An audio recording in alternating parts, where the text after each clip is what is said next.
Test, test, test, test, test, test. Test, test, test, test.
Good evening, everyone. My name is Kevin Lochte. Alongside me, Peter Kelly.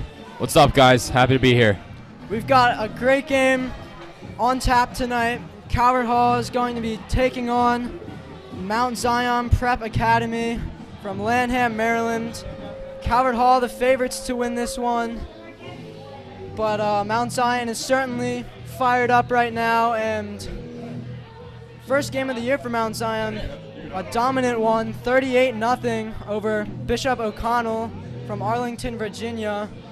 So they are certainly explosive at times, losing to McDonough 21-2 for their last game. But McDonough made the championship, if you remember last year, Peter, against Calvert Hall. Calvert Hall ended up coming out on top as the MIAA A-Conference Championships last year.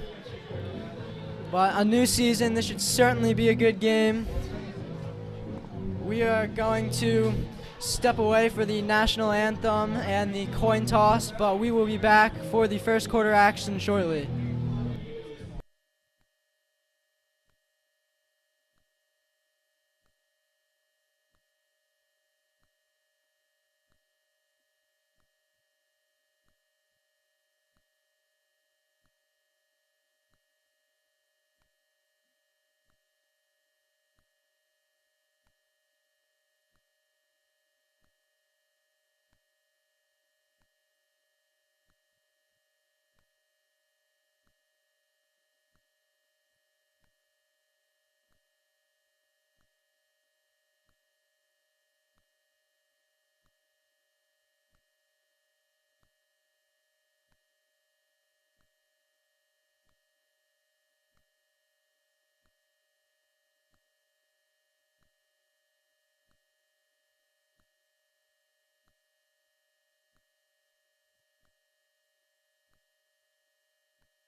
For the enjoyment and respect of all attendants, this cooperation and demonstration of ideal sportsmanship is greatly appreciated. At this time, we ask that you please rise and honor our nation in order to protect it with the playing of the national anthem.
Welcome back to Calvert Hall versus Mount Zion. Dylan Manna will kick off for the Cardinals.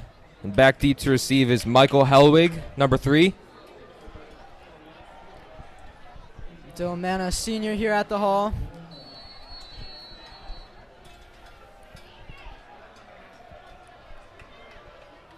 It's going to boot that away. It's going to be a sky kick. Not going to go to Helwig. Oh, and it's muffed. Calvert Hall recovers. Covered by the Hall. Quinn Gardner, the senior. Also the student spirit director here.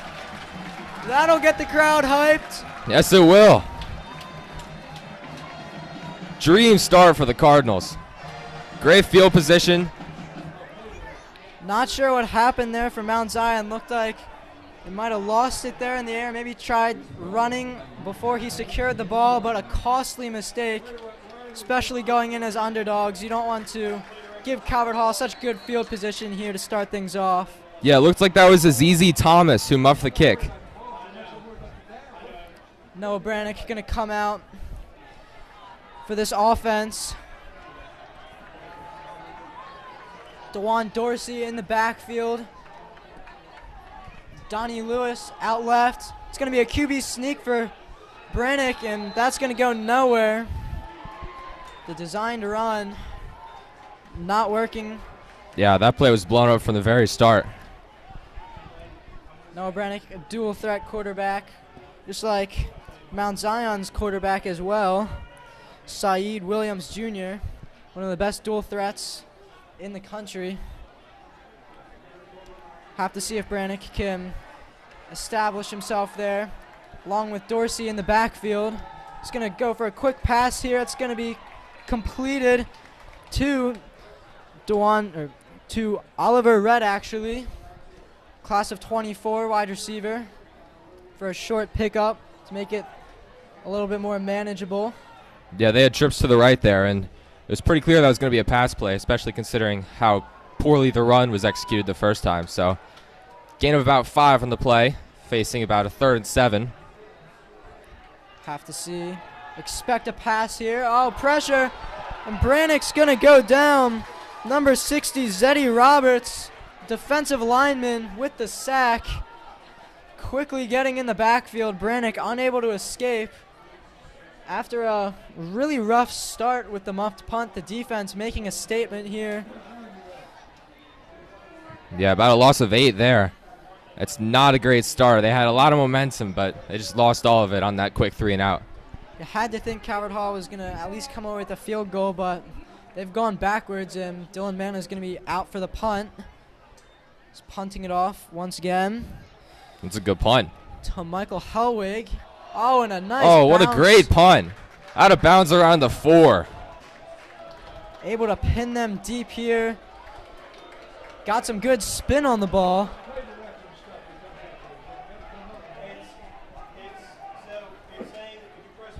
Mount Zion going to be setting up deep in their own territory.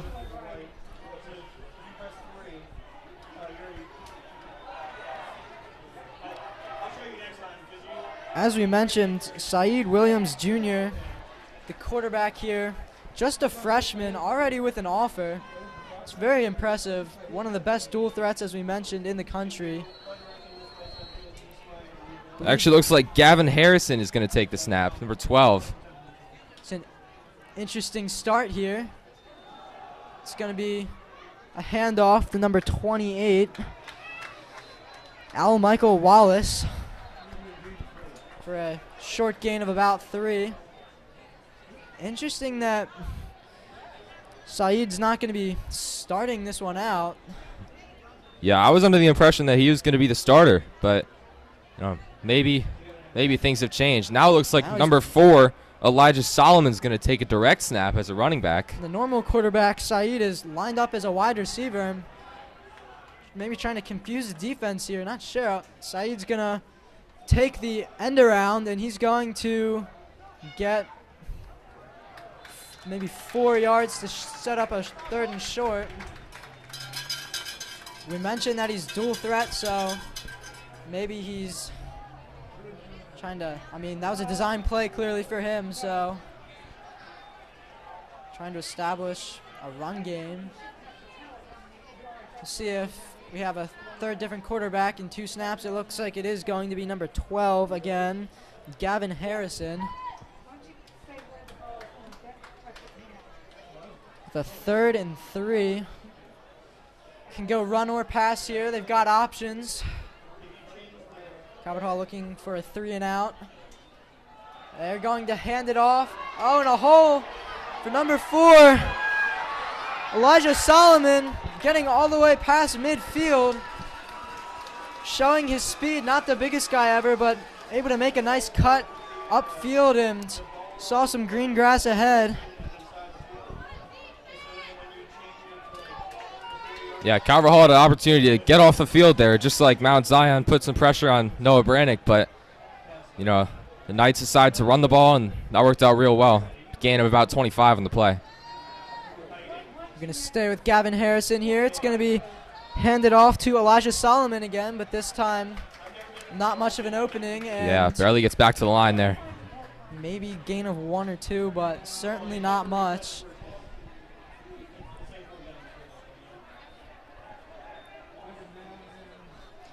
I'm really surprised that not seeing their usual quarterback, but Saeed Williams Jr. still not under center. See if we're sticking with Gavin Harrison the whole game. Just going to hand it off once again. Oh. This time to number 19, Jashawn McIntyre. Yeah, McIntyre's only a freshman, and he ran to a wall right at the line, but he found a little opening and was able to gain about 4 on the play. Hear the student section chanting loud for the defense.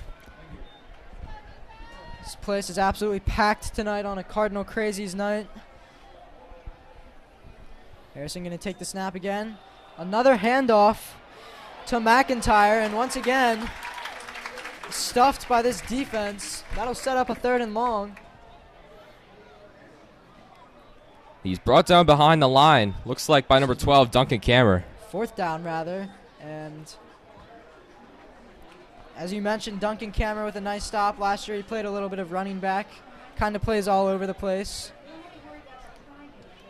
Might have remembered his brother announced the last home game that Calvert Hall announced. Liam Kammer, former Calvert Hall football and lacrosse player himself. Interesting if he's in the stands tonight. Oh, and a high snap on the punt. That one almost blocked. That was almost blocked. Not a good punt at all. Can't really blame him, though. Yeah, that was Nico Sandoval, listed as a wide receiver on the roster we have. I guess they'll be doing the punting tonight, but on 4th and 8 they elect to punt, but that was, it almost got blocked, and even if that he did get it off, it only went about 20 yards, so. Yeah. Once again, Calvert Hall getting in to the backfield, and I really blame the snap on that. It's impressive that he got that off at all because that was a really high snap. Yeah, and Sandoval lined up really close to the line. I mean, I'm not used to seeing the punter line up that close, so it was obviously less of a distance that the rush had to travel to block the punt. So, yeah, again, really surprised it wasn't blocked. It looked like they definitely had an opportunity there. Nevertheless, Calvert Hall taking over. Brannick with the snap. He's going to hand it off to Dorsey. Run up the middle. It's going to be a gain of about 3. Dorsey, the senior, has an offer from Morgan State. Dorsey, one of the fastest guys here on the team. Calvert Hall with a lot of speed, but Dorsey certainly at the top of the list. Yeah, he's not the biggest guy, only about 5'8", but make sure he has a low center of gravity, so he's pretty mobile and hard to tackle. Going to have a stoppage in play here. Looks like maybe a timeout. We aren't exactly sure what the call is here. Yeah, it looks like the coach from Mount Zion, Tyree Spinner, is out maybe arguing something. The ref held a flag in his hand, but looks like he put it back in his pocket. I wonder if maybe he's arguing roughing the punter. Calvert Hall did run into the punter, but they didn't knock him over or anything, and they got good pressure, so I think that's a good no call.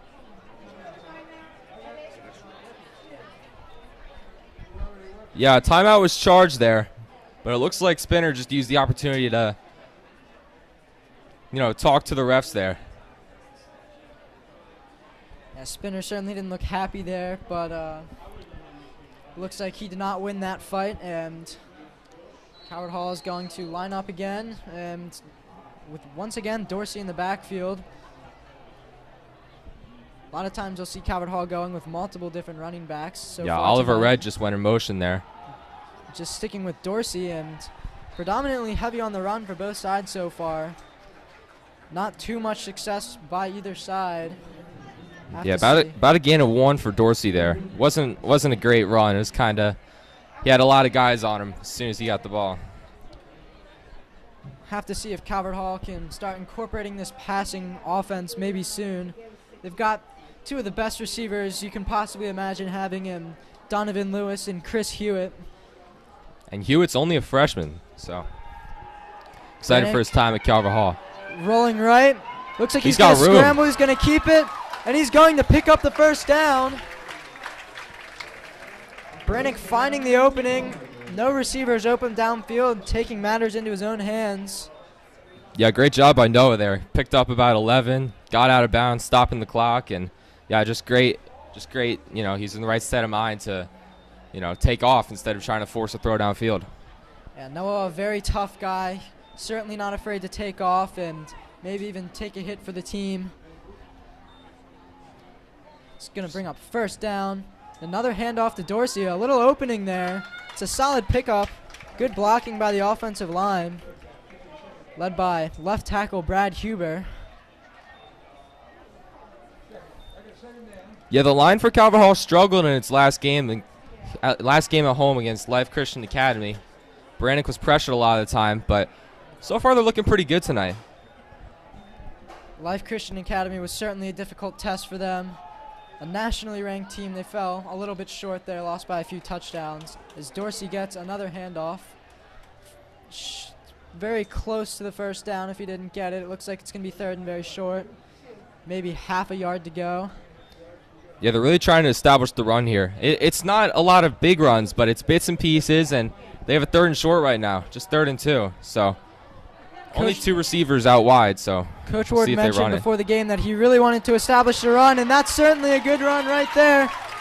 That's By Jake number Stewart. 27, Jake Stewart. We mentioned Calvert Hall uses 2 running backs a lot. Stewart is generally the other guy.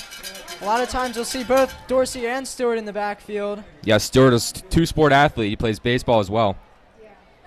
A little hurry up here from Calvert Hall. No huddle.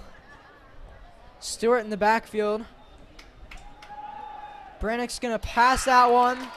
Looks like to Donnie Lewis. It is Donnie Lewis. We mentioned him earlier. Yeah, good fight there by Lewis. He got really close to the sticks. You know, it looked like I thought he got there. Looks like it's right about the line to gain, but great extra effort getting close to the first down. We're going to have a timeout called here. And now back in play. Trips to the left. That's Red and Lewis and Caden Barmer. Back to Lewis, just a quick little slant there. They've been using Lewis a lot in the pass game so far this game. Calvert Hall really loving having all of these weapons. I mean, it's tough to double team Lewis as the top receiver when you've got Chris Hewitt too. Chris Hewitt, just a freshman, already has an offer from Rutgers. In his debut here at the Calvert Hall Football Stadium, he was absolutely electric with 2 touchdowns here in Paul Angelo good spin Russell move. Stadium. As Dorsey gets another carry and another solid pickup. Yeah, it looks like he could have been brought down for a loss, but he made a great spin move. He got gained about 5. This offense really starting to pick it up a little bit here. Both the run game and pass game starting to work. Seems to be a brick wall for the run game at the start, but it's opened up a little bit, and the pass game certainly working right now. Yeah, aside from that one big run by Jake Stewart, it's mostly been Dorsey and Brannick running the ball and then a couple passes to Donnie Lewis. Stewart did have the biggest run of the game, though. That looks like it's probably going to be a false start on the offense. We'll see what the call is here. Yeah, that ball's coming back. Yeah, we already see Calvert Hall walking back. It is indeed a false start.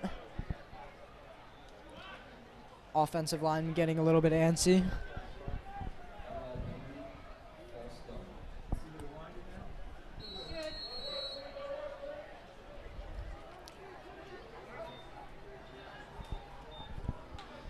Brannick with the snap, rolling right. Looking at Lewis. And now he's going to fire, not to Lewis. Incomplete. It's a Kai Wazalewski, the junior. Had it in his hands, but as he hit the ground, the impact jarred it loose. You could see his eyes there. He wanted Lewis from the start. Lewis was in the end zone, but good coverage there by the defense. Went to the second option and unable to complete the pass. Yeah, it was real great by Brannick, getting out of the pocket and still firing a strike. Unfortunately, Wazalewski couldn't reel it in, but it's definitely a good football play by Brannick.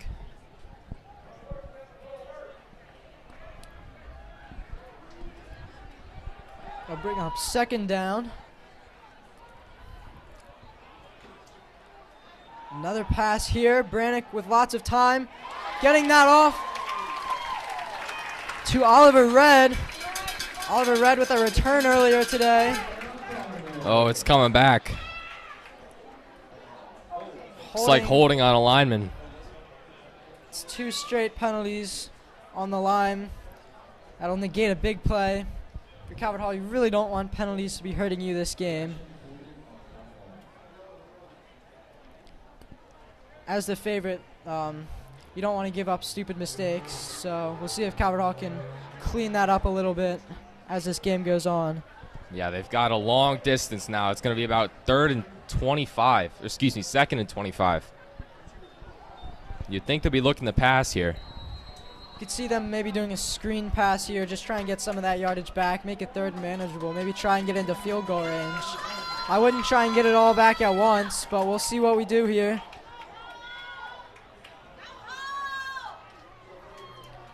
Brannick communicating with the receivers. He's got space. Looks like he might take off. He will take off. A nice stiff arm. And he's going to be brought down around the 25-yard line. Maybe the 27. Yeah, that was a good move by Noah to pick up a couple extra yards. At about the 30, it looked like he might be taken down, but he juked the nearest defender and was able to pick up a couple more yards, making this third down just a little more manageable. It's exactly what you wanted to do in that situation. If it was 3rd and 25, that would be really difficult to complete. So now 3rd and manageable, you've got options. Still have to imagine it's going to be a pass here, but Yeah, 3rd and about 18. Brannick's going to fire that one to Red. It's going to be close to a first down. No. It was a nice catch by Red, there. but picked up about 8, and 4th down and about 10. Looks like maybe they might go for it here. Offense is still on the field. Yeah, getting it from 25 all the way to 10. I mean, you really don't want to punt it in this situation, but for a high school kicker on like the 25-yard line right now, that would be over a 40-yard field goal. That would be really difficult for a high school kicker. Yeah, you don't really want to punt here because that punt's most likely going into the end zone. So really the only logical option here would be to go for it. They will line up, but it looks like a timeout was called by Ward. Coach Ward wanted to see the defensive setup, and now he'll come up with a certain play and try and get that first down.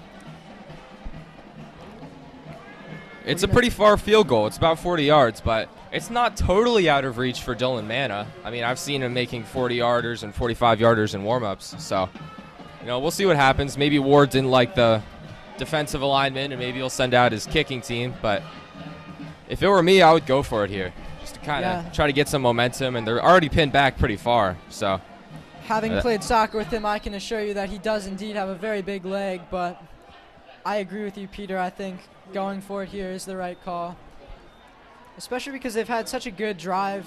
A couple of penalties have really hurt them, but they've moved the ball down the field, and consistent play here. Yeah, here comes the sophomore, Carter O'Connell. Looks like he's on to try about maybe a 37-yarder.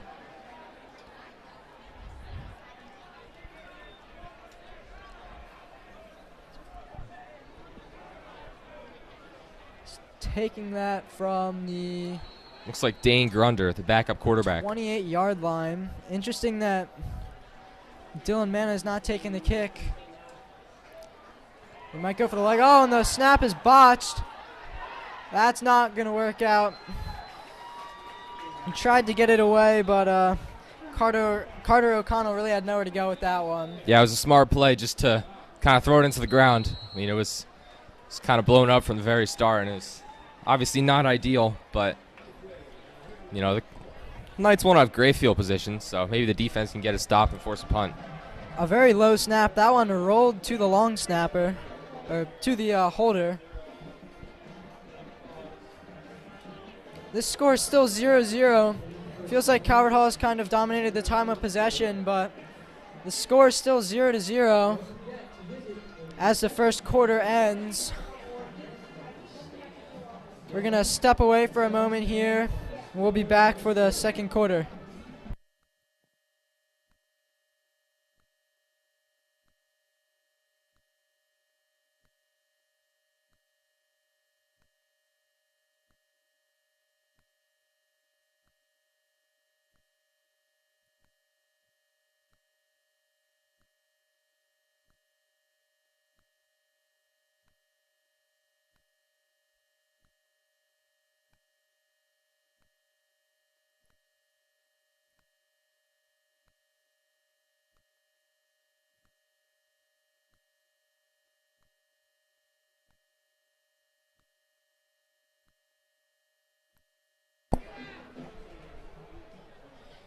Back here, Mount Zion taking over.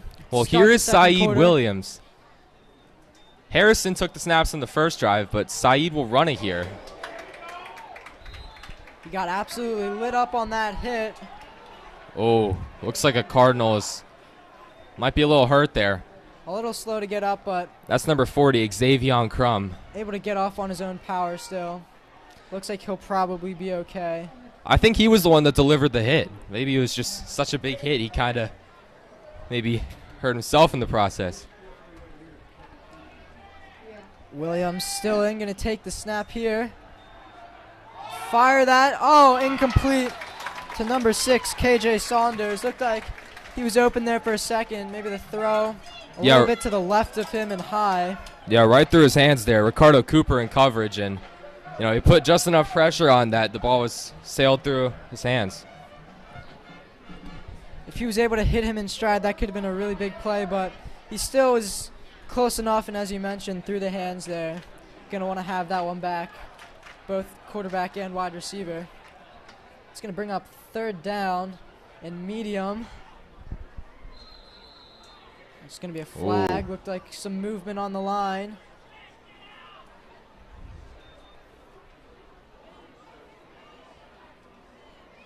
It was movement on the line. That'll back them up 5. Well, that's good for Calvert Hall. Make this one a 3rd and 11. Force an incompletion here. Maybe in position to block the punt because the punter's really backed up to the end zone. We saw how the punt went last time. It was not a great punt, not a great snap. Calvert Hall looking for some really good field position, especially with the 20-yard punt as the first punt. You got to imagine if you hold them here, you're going to be starting in enemy territory. Got some pressure on the line. We'll see if they drop back. They are going to pressure and not able to get to the quarterback. It's going to be a pass incomplete, though. Off the hands of Bryce Gordon. Gordon really didn't have much of a chance there. It was great coverage. Looks like a little something after the play, back at the line of scrimmage. Looks like number 88, Keaton Eyring of Calvert Hall, got a little tangled up with one of the O-linemen. Ricardo Cooper was the one on the coverage there, pinning it to the sideline, and with 4th down and long. It's 4th down. It doesn't seem like they're sure of what to do. Referees are having a discussion as well.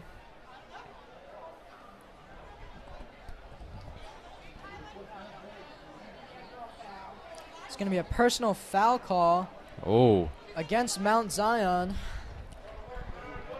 A little extracurricular activity there with Eyring. Personal foul called, and the Knights will be real backed up. Yeah, if you're going to get into a shoving match with someone, I wouldn't recommend Eyring. He is 6 feet and 6 inches, tallest guy on the team. Well, Nico Sandoval will be off on the field to punt, and it was not a good punt last time. And as you mentioned, he doesn't give much space between him and the snap. A lot of punters will back up more. This is going to be another high snap, more pressure, and not a good punt. But yeah, low punt that looks time. like they're going to get a generous bounce, and that's going to go really well for them. So you're going to pass midfield.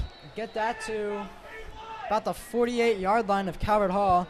Looked like a bad punt to start, but got a very good roll, and just getting that off was impressive because Calvert Hall did send the heat there. Yeah, Mount Zion doesn't have any players on their roster listed as a kicker or a punter, so I guess we'll see Sandoval doing the kicking duties. Only 30 guys on the roster for Mount Zion, so we've been seeing a few guys play both offense and defense. We'll see if stamina comes into play later on. Yeah, the way these punts have been pressured, I wouldn't be shocked if Calvert Hall maybe blocks a punt later in the game. Brannick is going to be taking over around midfield. It's going to be handed off to a new running back this time, number 29, Daniel Harper Jr.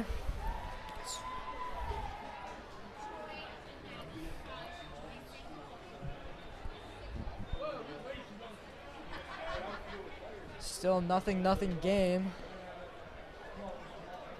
That one not going very far.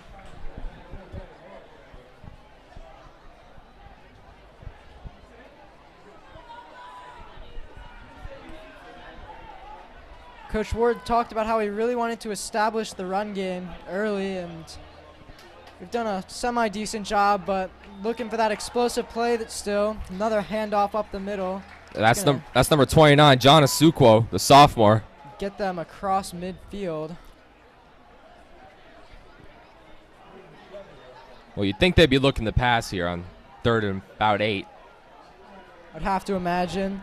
You could possibly do a design quarterback run, but with some of the weapons you've got, Lewis, Hewitt, Red, so many guys you can throw to. I'd have to imagine they're going pass here. Be interesting to see if they go for it if they don't convert. On the 50-yard line, not a bad spot to go for it. An aggressive offense.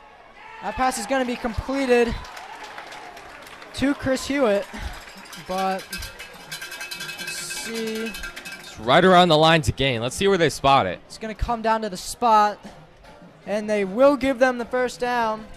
Great awareness by Hewitt to get right to where he needed to get on the line to gain, and got just enough to keep this drive going.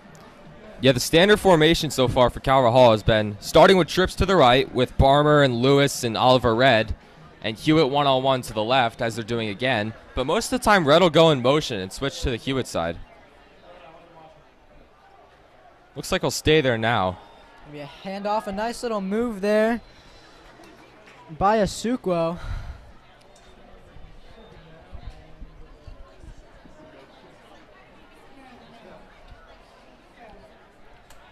This defensive line's been really tough, though, for Mount Zion. Calvert Hall with a few decent chunk plays, but really no explosive plays, and I'm guessing if you'd ask Coach Ward, he would have wanted a little bit of a better run game so far. Pass game's gone pretty well. Gonna see a pass here going deep to Donnie Lewis. Ooh, just a little bit overthrown there. He had him, though. That might have been a touchdown if he had reeled that in. Yeah, Lewis wide open there, but it's a little bit too much on that one. Brannick gonna want to have that one back. It's gonna set up a 3rd and 7.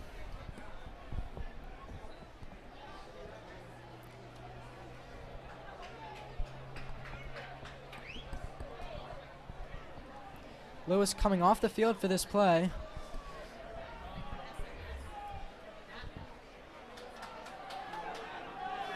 Chris Hewitt's got one-on-one out left. See if he looks to Hewitt. Oh, he's going to get wrapped up and thrown down.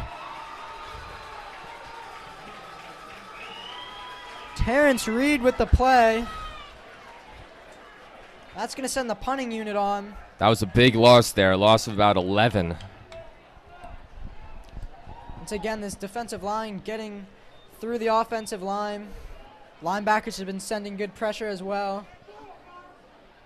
This one's going to be sent off. It's another pretty good punt by Mana. Not much of a return there. Number 3, Helbig, will try to By return Helbig. it, but doesn't get a lot of yardage on the play. I think that might have actually been O'Connell with the punt. They've been doing a little bit of mixing with Mana and O'Connell. For the most part, we've seen Mana throughout the year, but O'Connell getting some reps today.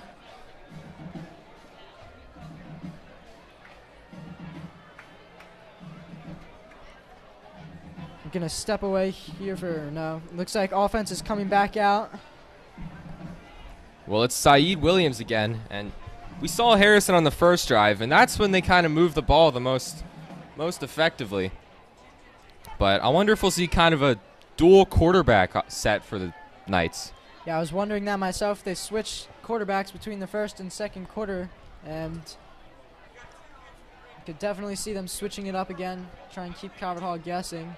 It's going to be a handoff to number 4, Elijah Solomon.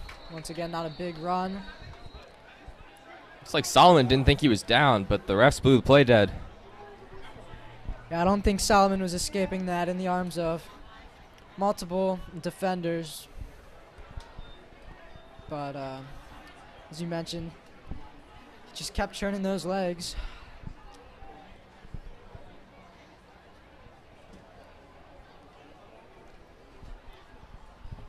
The crowd's gone a little bit silent. They're very excited to start the game, but no points on the board so far. See if they can get back into it later in the game. It's another handoff to Solomon.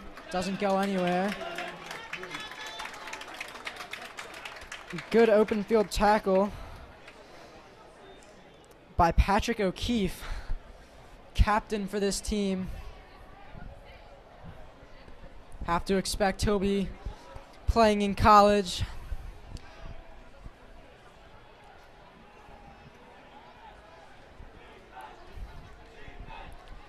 Very hard-working guy. We'll see if he can get any sacks this game. You're going to have a short pass looks like it hit the ground, so that's going to be an incomplete pass. Well, number 33, Zaire Daniel, brought the pressure there, and it made Williams have to get rid of the ball early, and that might have forced the incompletion.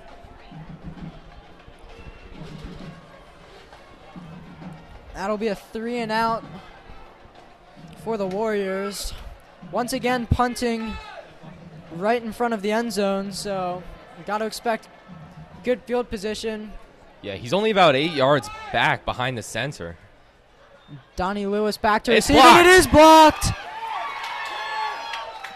That's going to set up some spectacular field position for Calvert Hall. They came really close on the last 2 punts, but just barely able to get it away. And this time able to deliver.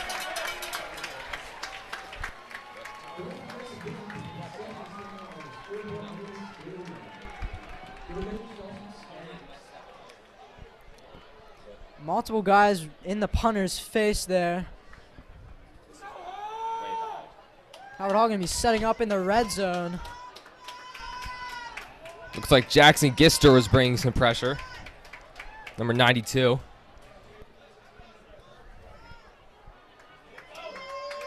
Well, in any case, Cardinals are now in the red zone and looking to put some points on the board here.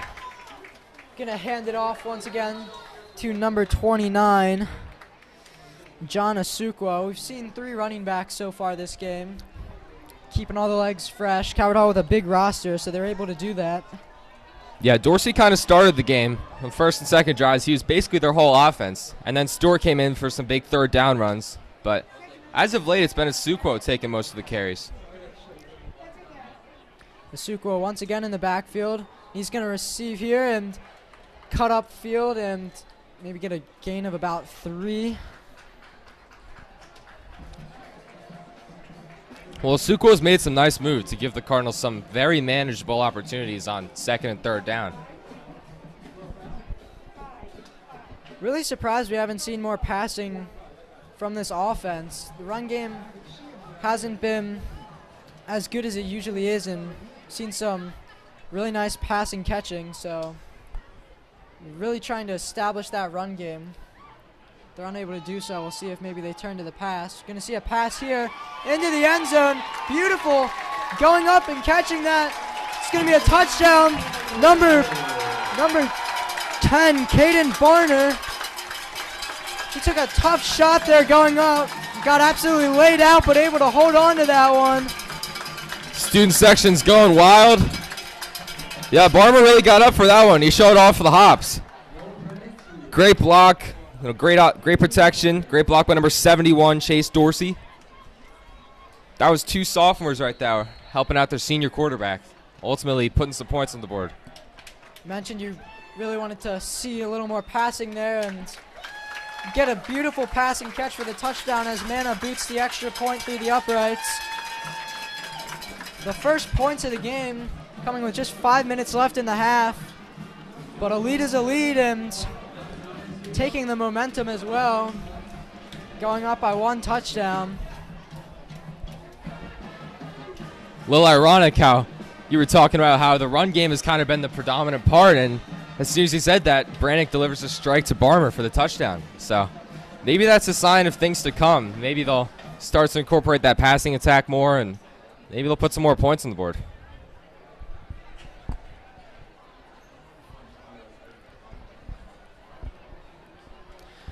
Mount Zion was playing with so much heart. We'll see if they can keep the energy.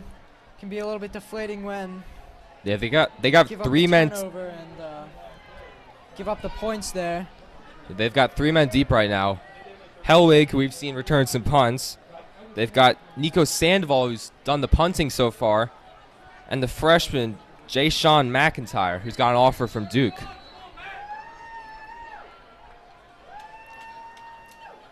Mano with another sky kick. That one not too deep, but it's going to take a bounce. Calvert Hall trying to return that or recover that, but Mount Zion able to fall on it. Not sure what they were doing there, not catching that on a kickoff. If the kicking team gets the ball back, then they keep the ball. So not exactly sure why they didn't catch that, but Well, I think what happened there is on the first kickoff, it obviously worked beautifully because they have 3 men deep, which is not normal. So that means there's a lot of space between the men deep and the next line of defense. So managed to put it right in there, and the first time it worked to perfection. And the second time, there was clearly an opportunity for Calvert Hall to grab the ball, but looked like Mount Zion fell on it there, and they'll start with the ball around the 25. So we've got a player down here for Calvert Hall. Can't see the number. All the starters taking a knee next to him. Hopefully this isn't too serious. We're going to step away here as they deal with the injury, and we'll be back for the rest of the first half.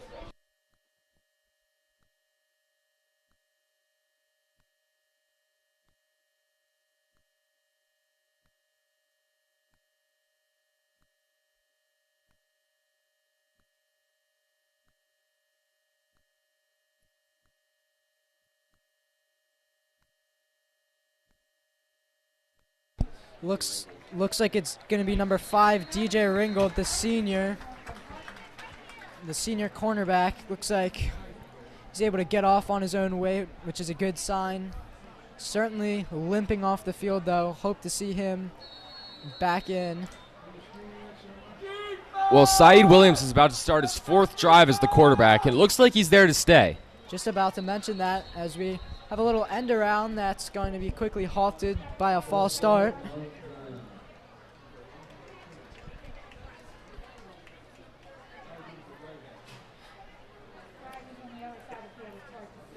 Peter, do you think that Williams is going to stay in for the rest of the game? I feel like there's a good chance. I mean, going in, he was the top quarterback. Not really sure why he didn't start the whole game, but what are your thoughts on that? Yeah, well, Williams is definitely highly touted. Only a freshman, but he's clearly got some talent. He's ranked the number 8 dual-threat quarterback in the nation for class of 2026. And while his offense hasn't really put a bunch of big plays together and gotten anywhere, they seem to be having a lot of confidence with him. Williams going to hand that one off. Decent gain there by Al Michael Wallace. We've seen a lot of 3 to 4 yard runs by the Warriors, but just not mounting into many first downs. Haven't been able to get the passing game going at all. They've really heavily relied on this run game. Just yet to get that big play. It's going to be another run there to Wallace, going absolutely nowhere.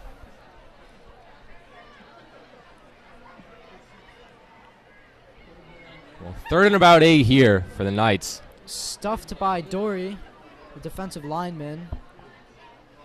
Excuse me, I've been calling them the Knights this whole time because their logo looks very much like a Knight, but on the roster we have it says Home of the Warriors. So my mistake for that is if you take a look at their logo, you'll see why I thought they were the Knights. The student section getting into it as Pressure applied. see the flag running past the student section, and as you mentioned, the pressure applied going absolutely nowhere. Well, the pressure was applied immediately by Josh Thomas. Williams was flushed out of the pocket and dumped off a pass to his running back Wallace, but even then, they were so far behind the line that Wallace, I think, got out of bounds, but not before we lost 7 or 8 yards in the process. Billy McFall, the senior class president, was leading the way there, running next to the flag, getting the student section all hyped.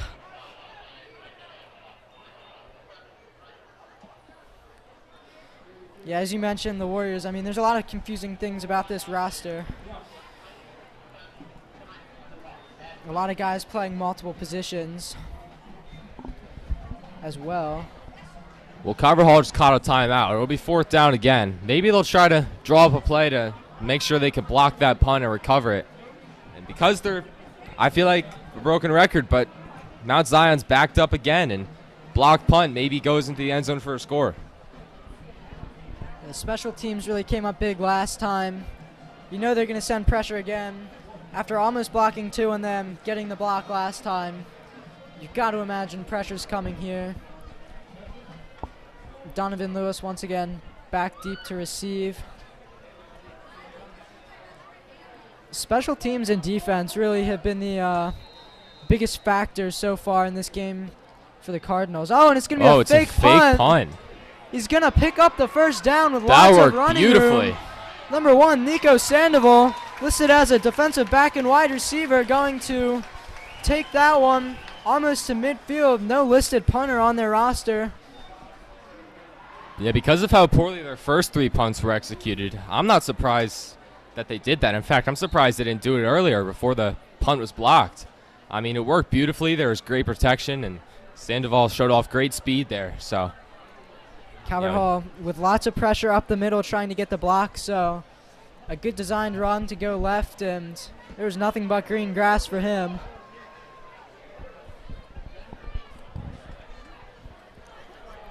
Well, Williams and the Warriors are back out there right at midfield. Let's see if they can get some more offense this time with a better field position. This is going to be the best field position of the day, as we're going to see an end around here. That's going to be a big hole. He might go all the way. Number 18, Isaiah Perry. It's pushed out around the 7. Pushed out around the 7. That end around working beautifully. Well, now the Warriors are in business. Now Calvert Hall's got to lock down. The first couple drives, they kind of had it easy. You know, they weren't moving the ball. A couple stops for the running back, and then putting pressure on the punt. But after that fake punt, I think it caught him by surprise. So they've moved about 80 yards in the span of 2 plays. Yeah, I mean, the run game really wasn't working. The pass game certainly wasn't working. So a trick play and then an end around, which isn't a trick play but not necessarily routine, gets it done. And that's going to be a touchdown for number 28, Al Michael Wallace. A good run there, able to shed a few tackles and able to get into the end zone. As you mentioned, 3 plays now to go the whole length of the field. Boy, that was such a big turnaround. You know, 30 seconds ago, it looked like Calvert Hall was going to force another punt, which they have defended beautifully, and get some great field position. But then, huge momentum swing. Number 4 sprinting out on the field for a quick substitution. Looks like they'll go for 2 here. I really like this call. I mean, without a listed kicker on the team, who knows how the extra point would go, and to try and take a lead here would be huge. They're not going to get it. It's number 4. Oh, there's a flag in the backfield. Elijah Solomon's absolutely stuffed. We'll see what the call is. Looks like Thomas Lewis of the Warriors and Patrick O'Keefe of the Cardinals got into it. My guess is the flag's on one of them. So it's going to be on the Warriors. Obviously, the Cardinals will decline the penalty.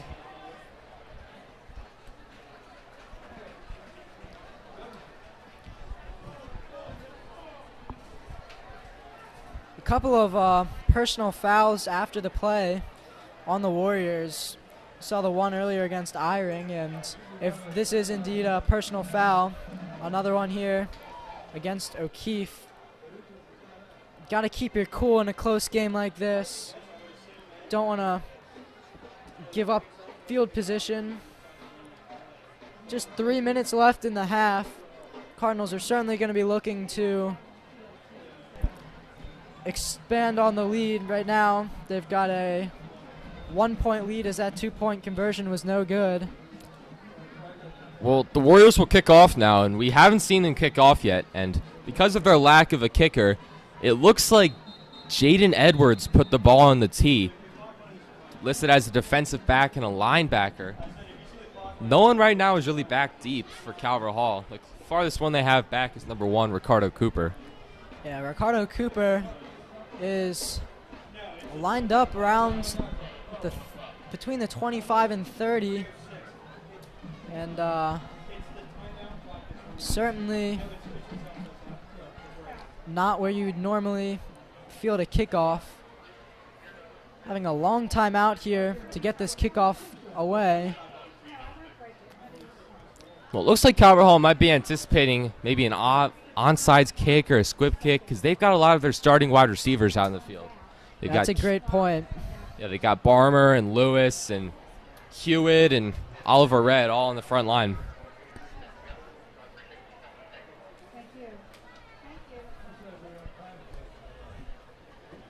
I feel like an onside kick this early in the game is a little bit too gutsy. You know, it's still just a 1-point game. You'd be giving up really good field position if you did kick that onside kick, but I guess you're thinking if you don't have a kicker, you're probably not going to get great field position anyways, so might as well just go for the onside kick. Yeah, their defense has been pretty solid. We'll Calvert Hall's got their hands team out there with a lot of wide receivers and tight ends. We'll see if they do go for the onside kick or if they boot it away. We're definitely anticipating. Oh, looks like they're going to do a little squiv kick. It's going to be Cooper receiving it and not getting too far, but bringing it up maybe 7-8 yards. Tried to confuse the Calvert Hall special teams there. Well, as this game's played out, we figured out that kicking is not one of the Warriors' strong suits. Their punts have not gone well, and I guess that was what they tried to do. It was a little squib kick that Cooper had to field on a bounce and wasn't returned for much. With 3 minutes left and how well that passing game worked in the last drive, I'd have to imagine there's going to be a lot of passing here. Brennick's going to roll left. Pressure. Oh, a nice little move to get out of that. He's going to fire. Oh, and that's almost intercepted and then almost caught. Intended for Donnie Lewis. Almost intercepted. That's by B.J. number Rankin. 2, B.J. Rankin. Right through his hands. I mean, pressure was applied by number 70, Marcus Neal, along with number 52, Thomas Pitzenberger. Yeah, And I mean, he's really going to want to have that one back. That one hit him right in the hands. Should have been picked off. Yep. Then Lewis almost with a chance on the tip, but Calvert Hall is just going to be grateful to take a 2nd and 10 here. So he quickly gets that one off to number 10. Caden Barner, we saw him with the touchdown earlier in the game. Yeah, Brannick might have forced the issue on the last play. I mean, maybe he didn't see Rankins creeping up on him, but he took the safe throw there, and it paid off. It's going to be – I thought it was a first down, but it looks like they're about a yard short. Rankins, the safety, read that one perfectly and definitely more conservative here. Brennick is going to take off here and get the first down easily and head out of bounds. It seems like on these design pass plays, Brannick can take off and run almost every time. I mean, there's really no one between the secondary and the pass rush. Yeah, Brannick is certainly not afraid to take off and lean his shoulder forward and pick up a few extra yards to get a first down if need be. There he had an easy way to get out of bounds, but Calvert Hall taking advantage of that. If there's no one open downfield, he's really good at getting out of the pocket and gaining some positive yards on a scramble. We're going to see a timeout called here. Yeah, one thing I like about Brannick is he's very aggressive. I mean, in the last game and tonight, he's not afraid to take a hit. And while some people might say that's dangerous for injury, I love that Brannick embraces the hits and, you know, he goes out of bounds when he feels like he might get lit up, but he really is really aggressive and it pays off. I mean, he's able to get about 6 or 7 yards every time he takes off tonight. Yeah, I'd say this whole team in general tends to be aggressive with the play calling, and that's all led by Brannick. You love to have a quarterback like that. Really has the guys' backs. Brannick, another captain of this team. We mentioned Patrick O'Keefe earlier.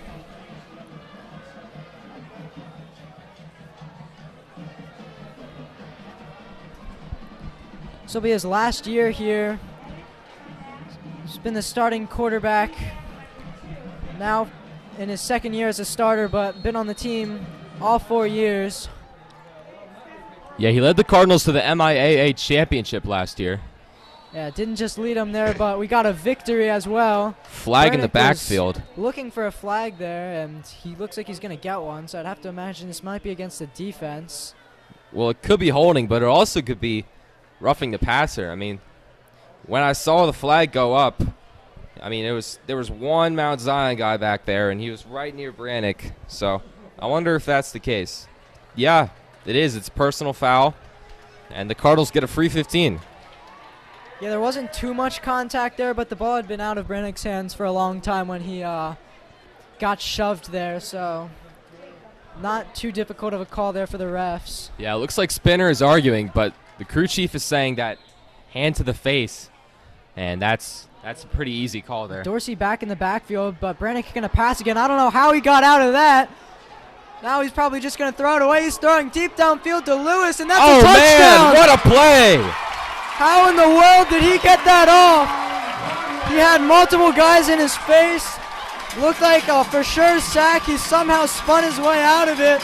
Then it looked like he was going to throw it away, but Lewis waving his hands there deep in the end zone, and Brannick able to deliver an absolute dime for a huge touchdown. It's going to be about a 50-yard touchdown. Maybe a little less than 50, but man, will that get the crowd into it.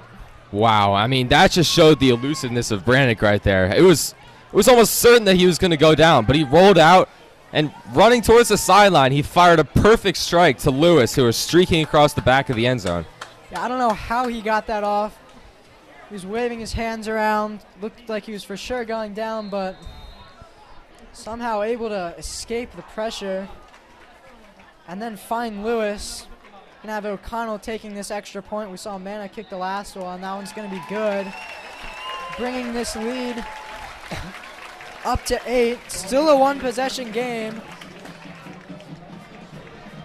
I mean, Brannick was forced back about 20 yards. He releases that throw from the 40 on the run. It's right on the money. And also a great play by Lewis, keeping the play alive. You know, still running around, trying to get open, and ends up paying off for him as he gets a touchdown in the back of the end zone. A couple of seniors showing why this team is so good. Brannick, the senior, able to deliver that throw somehow, and Lewis keeping the play alive. I mean, he could have given up on that, but he just kept running around in the end zone until he got opened and just able to make a nice catch there. Absolutely electric play. We're going to see Mana kicking this one off. We just saw O'Connell take the extra point. Kind of been going back and forth. Mana, known for his sky kicks, have to expect another sky kick. Well, Mount Zion still going with the 3 deep look. Let's see if they'll kind of try to put it right in between the two lines of defense here and maybe trying to get the ball back. But if I were Mana, looks like it's a little closer together now, so I would just kick it deep. He's going to go for another sky kick. It's going to be another bounce.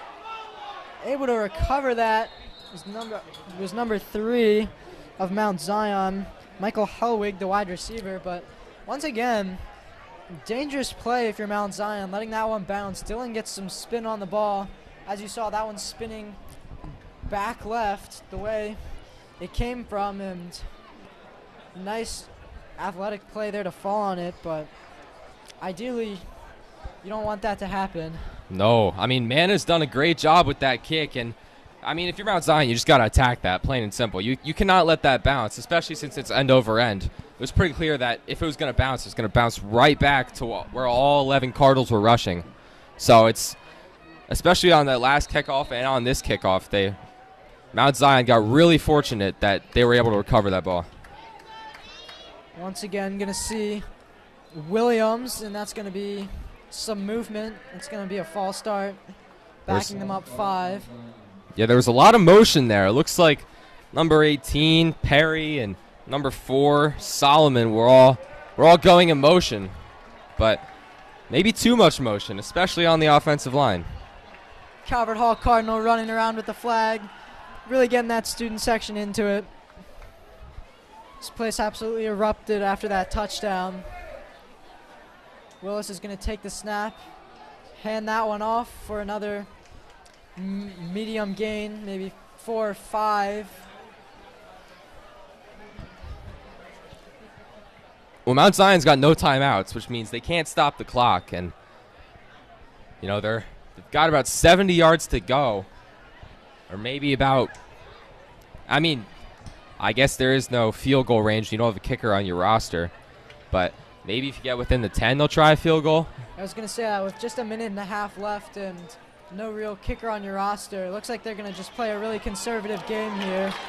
It's going to be a short pass there to Perry. Well, that was Hunter Bowen making a great play. He was being blocked by number 3, Michael Hellwig, but he shed that block and then was able to tackle Perry.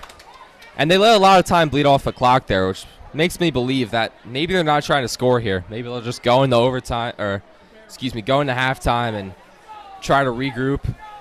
Yeah, they really haven't used their pass game, so they're not going to really try and start here.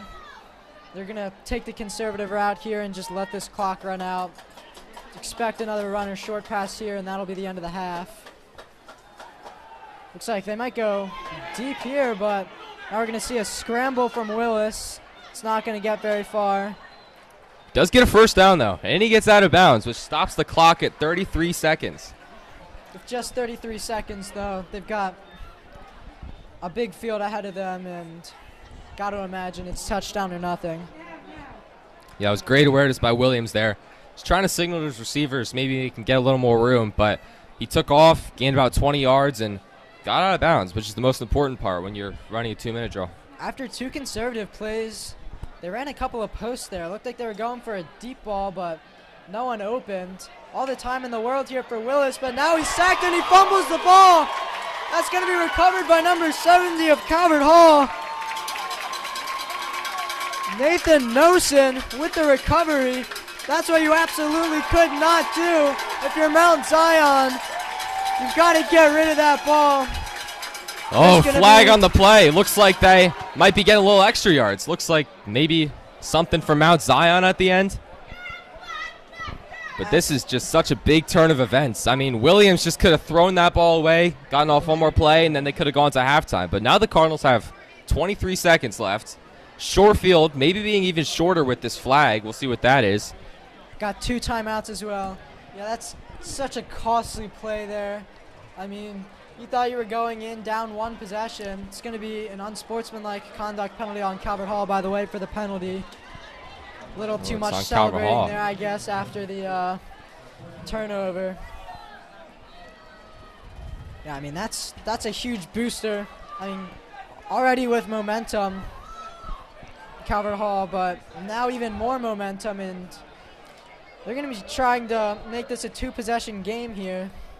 My guess is maybe they'll try to run to the outside, get a couple plays, get a quick out route around the 30-yard line, get the first, or maybe they can go deep over the middle, call a timeout, and then set up a short field goal.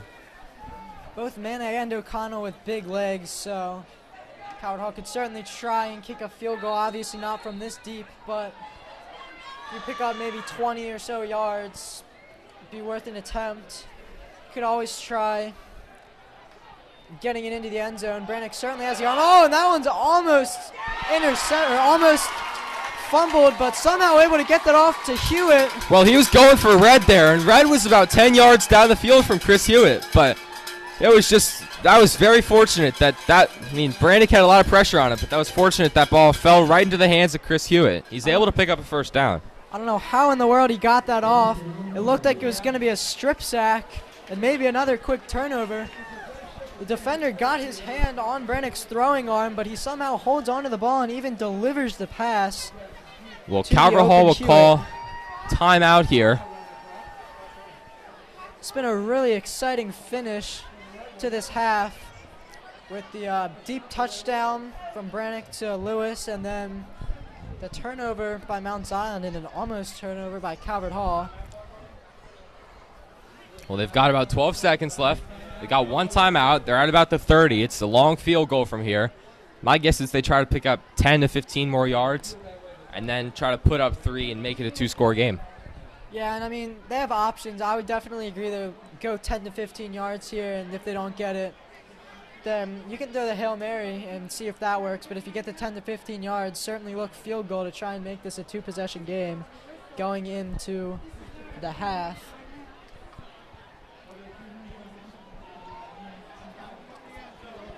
The ball right now is around the 30. So from here, it's exactly a 47-yard field goal. Even NFL kickers aren't making that one every time, so got to think you'd want at least 10 or so yards to give either kicker a shot. Brannick going to take the snap. He's Able in to trouble. escape the pressure. It's going to be a flag, likely holding. Oh, Brannick just missed Hewitt there. I mean, that could have been, he could have gotten down to, it would have been tough because he was looking to go towards the middle of the field. And that might have bled the clock out, but I again, think this great might be job by coming Brannick. back, yeah. Brannick was only able to get that one off because of the holding there. But still impressive that he escaped that even with the holding.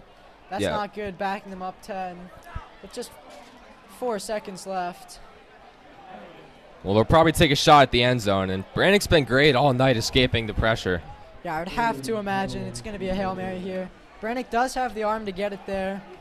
You've got a couple of extremely talented wide receivers, and it'll be interesting to see if you send Eyring out here. You mentioned him, 6'6". He's the sort of guy you'd want in a Hail Mary situation. Looks like we've got Hewitt, Lewis, and Red, and Barner as the receivers. We're just going to do a run play here, so we're going to go conservative and get this one into the half. Guess they figured with all the chaos that's been happening at the end of this half, they didn't want to risk anything, and they'll go to the locker room with an 8-point lead as the student section gives a round of applause to this football team as they head to the locker room. You know, I feel like Calvert Hall really dominated this first half, but if you're Mount Zion, you shouldn't be super upset over this because coming in as an underdog, you're only down by 1 possession. You are not by any means out of this game. They could certainly climb back into this one. Just need to see a little bit more offense generated. Yeah, Calvert Hall had a pretty good first half. Like you said, they definitely dominated. Aside from a couple of big plays by Mount Zion, it was all Calvert Hall. But Mount Zion, they're still in it. It's still a one-score game. Calvert Hall did not play the best that they could in that half. A bunch of penalties that brought the field position back. But if they correct that some of that stuff in the second half, it might turn into a blowout.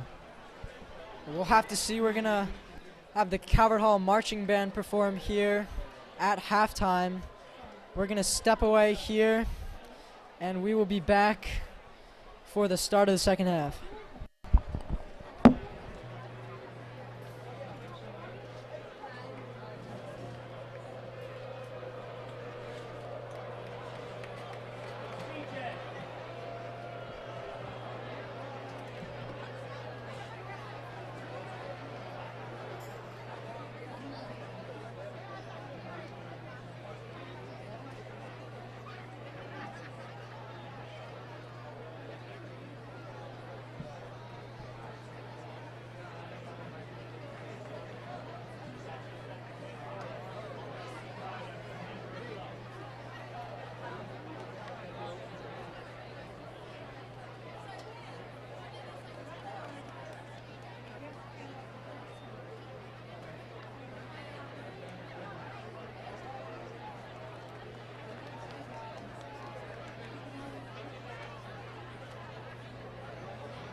Welcome back, everyone.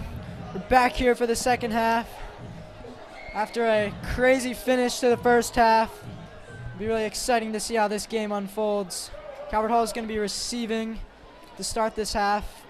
So they deferred and got the quick fumble and turnover to start the game, if you remember. Special teams has produced multiple turnovers this game. See if they continue to be a factor in the second half. Passing game was really picking up for the Cardinals towards the end of the first half as well. See if they can keep that up. Mount Zion trying to stay in this one. Yeah, immediately there's a big test for Mount Zion. The kicking game struggled in the first half. Only time they had a good kicking play is when they didn't kick the ball. They ran a fake punt to start them off on their only touchdown a quick drive. onside kick. That's going to be no good. They tried tricking everybody. Well, they lined up like that on their when they kicked off after the touchdown return. They ran up to the ball really quick, but they didn't kick it. And that time they just ran up right to it and kind of kamikazed it almost. And obviously it didn't pay off. But their entire special teams unit wasn't set, though. The kicker just kicked it while everyone was breaking the huddle. So I guess they were going for the element of surprise there, but that did not work out at all. And Calvert Hall is going to take over at midfield. Another special teams domination by the Cardinals. Yeah, their kicking plays so far seem to be fake it, kick it short, or kick it shorter. Brennick going to motion the running back out and get a quick pass there. It's going to be a short completion there to number 3, Oliver Red. We've heard his name a few times in the first half. Starting out at running back was DeJuan Dorsey. He started in the first half as well, but other guys like Jake Stewart got reps as well. Oh, flag already. Something's not good. No one even lined up yet. It's going to be an illegal substitution on the Cardinals. That'll back them up 5. Penalties like that really got to be driving coaches crazy.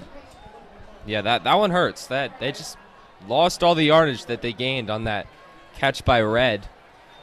Now Dorsey and Stewart both in the backfield. Brannick takes a snap. He hands it off to Dorsey. Dorsey with some running room. Still on his feet. Getting to about the 25-yard line. That was a good run there.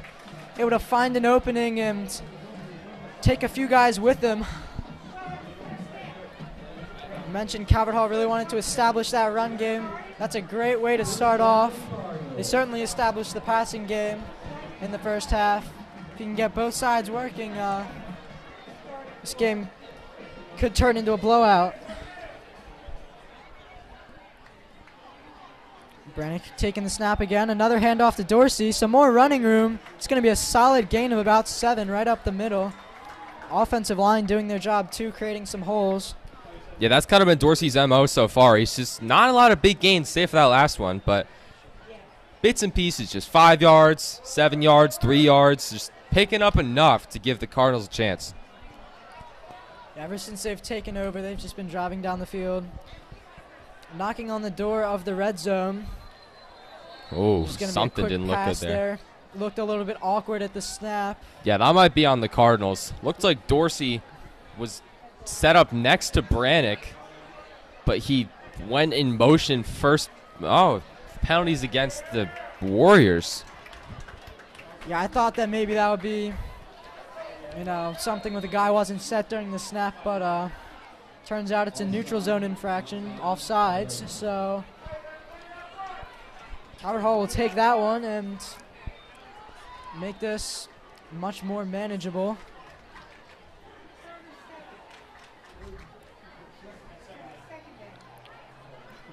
Brannick with the snap. He's going to hand it off to Dorsey again. Some more running room. Another good gain. Escaping tackles left and right. Getting all the way down to the 18-yard line. Dorsey has looked spectacular on this drive. Give credit to the offensive line, too. I mean, yeah, definitely. He's had some gaping holes to get through, but then once he's in the open field, just making guys miss has been his thing. Yeah, the line's giving him some room, and Dorsey is taking advantage. He probably has 30 rushing yards just on this opening Brannick drive. with a quick pass and completion there. Looks like that's to Chris Hewitt, the freshman, already with an offer from Rutgers.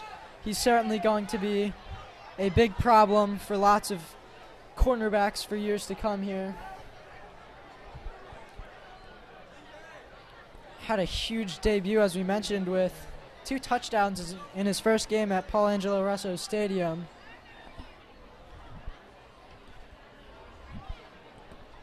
Howard Hall 1-2 on the season right now, none of those being conference games. And 2 of those games that they lost were against nationally ranked competition, as that play is immediately blown up. Looked like a miscommunication between Brannick and Dorsey. It's going to go nowhere.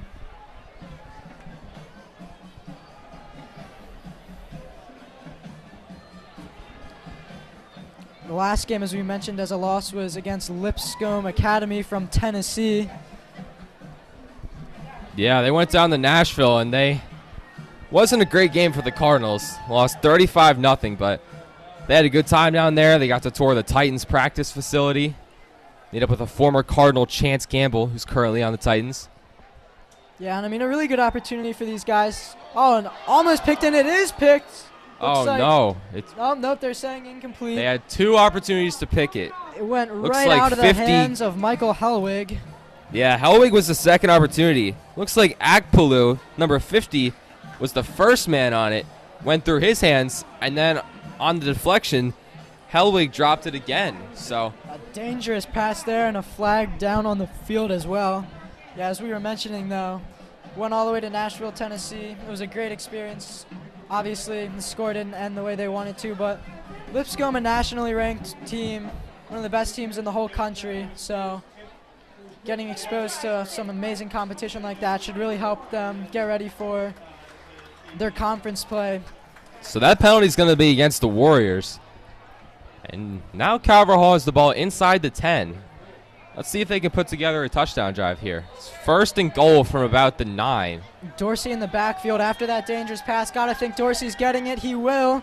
He's got room. He's lunging for the end zone, and he's got the touchdown. Dwan Dorsey with his first touchdown of the game.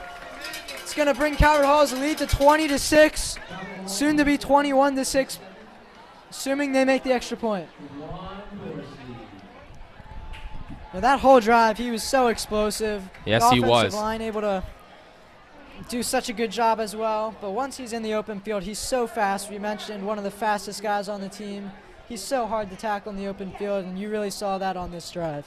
Yeah, well, there was a big hole to the left, and as soon as Dorsey saw it, he was gone. I mean, nobody was tackling him. Nobody was even close to him. Looks like Calvert Hall might be going for 2 here. Or no, it looks like Oh, the they might have touchdown caught is it back wiped for off holding. the board. you didn't even notice with all the celebrating going on. Calvert Hall still in the red zone, though. They're going to go for the pass here. Going deep. Wide open is Donovan Lewis, and that's going to be a touchdown, Cardinals. There's another flag there. That's going to be roughing the passer. Oh, no. Brannick is down, but hopefully he's okay. That's definitely going to be roughing the passer, but a beautiful pass, able to stand in there through the pressure. We mentioned how tough Brannick is in his running, but he will really stay in there in the pocket to deliver a pass, as we just saw there. And Donovan Lewis wide open. I don't know if that was maybe a zone coverage or if the cornerback just totally had a big miscommunication there, but Yeah, great play there. I mean, Lewis is obviously wide open. First touchdown was wiped off the board, but it didn't matter. They got right back in the end zone. it's Lewis's second touchdown of the game. Unfortunately, Brannick came off limping, so we'll keep an eye on his status. Hopefully he is okay. He did seem a little shaken up after the roughing the passer, but The extra it's a point, big by the spark way. plug. Good by Dylan Manna.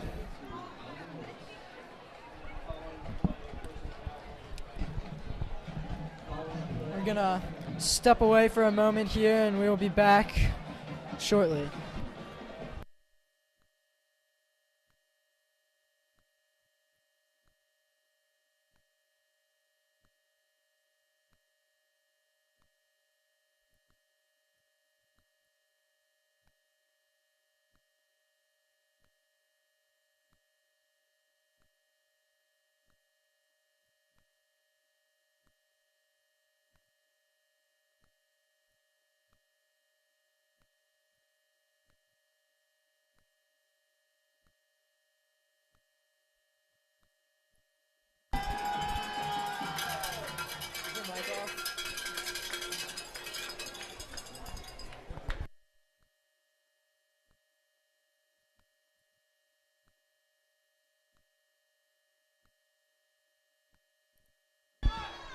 Dylan Manna going to kick this one off.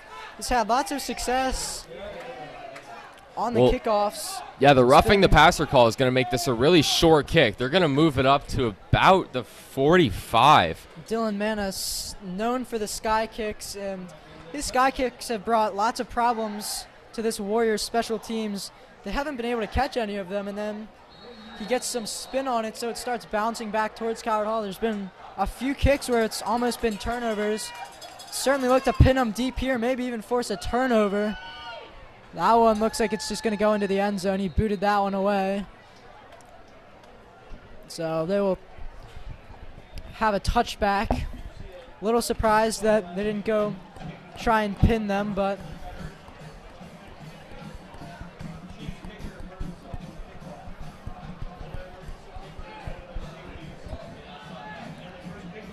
a 21-6 lead right now for Calvert Hall. You got to think, if the Warriors want to get back into this, got to get some offense generated. They really haven't had any offense this entire game.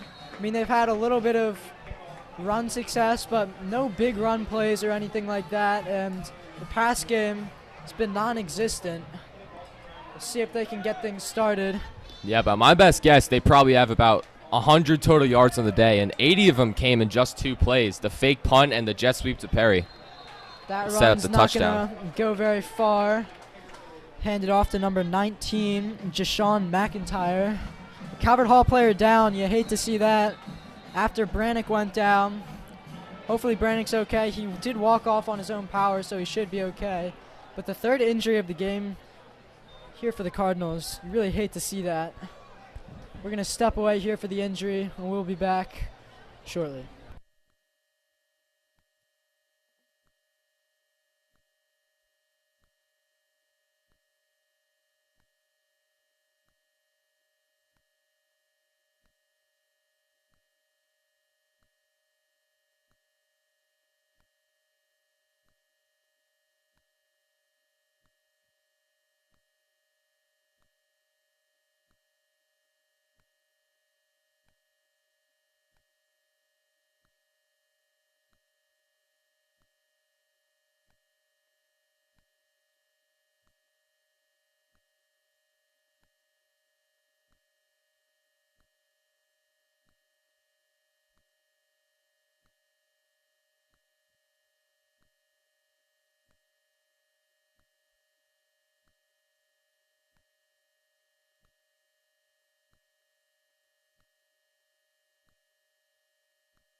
It's great to see number 50, Amili Dorr getting off on his own weight there. He was down for a while. It looked like he was grabbing his leg, so that was a little bit concerning, but a very good sign seeing him walk off without any help. Yeah, Dorr was a big contributor last year, only as a freshman. Going into his second season, you hate to see that. He took a while to get up, so we'll pray for him. Hopefully he's all right. I mean, this game absolutely counting towards the record, but still not a conference game. The last thing you want to do is get your guys injured before the conference games start. Calvert Hall's first conference game coming later this month against Archbishop Spalding. Spalding was the favorites last year to win the championship, but eliminated by McDonough in the semifinals. And then McDonough eventually eliminated by the Cardinals in the championship. Looking to defend the title here, go back-to-back years with that A-Conference championship. Yeah, they have a lot of non-conference games this year. 2 against nationally ranked teams like Lipscomb and Life Christian, and then open the season against St. Michael's. By the way, Williams still in, firing a quick pass there to KJ Saunders. Not much doing there, but still positive yardage. It's going to bring up 4th down, though. They really haven't been able to get their passing game going, and I think that's really affected them because Calvert Hall has been stuffing the box the entire game because they really haven't had to account for the passing, so they've been able to stuff the box, which has really hurt the run game, and if they can just generate a couple of big pass plays, Calvert Hall's going to have to back off a little bit, and that could really, really open up some offense. So we see the punt here. Not much pressure. Not too big of a punt, but a nice roll. Yeah, pretty decent punt. Got past midfield again. Sandoval, we saw him last time take off, and he gained about 40. But this time, not taking any chances. Down 2 scores. You don't want to risk it. Calvert Hall will be taking over on their own 45-yard line. That's still very good field position, but it seems like most of the game they've been starting in enemy territory, so not the worst situation here for the Warriors.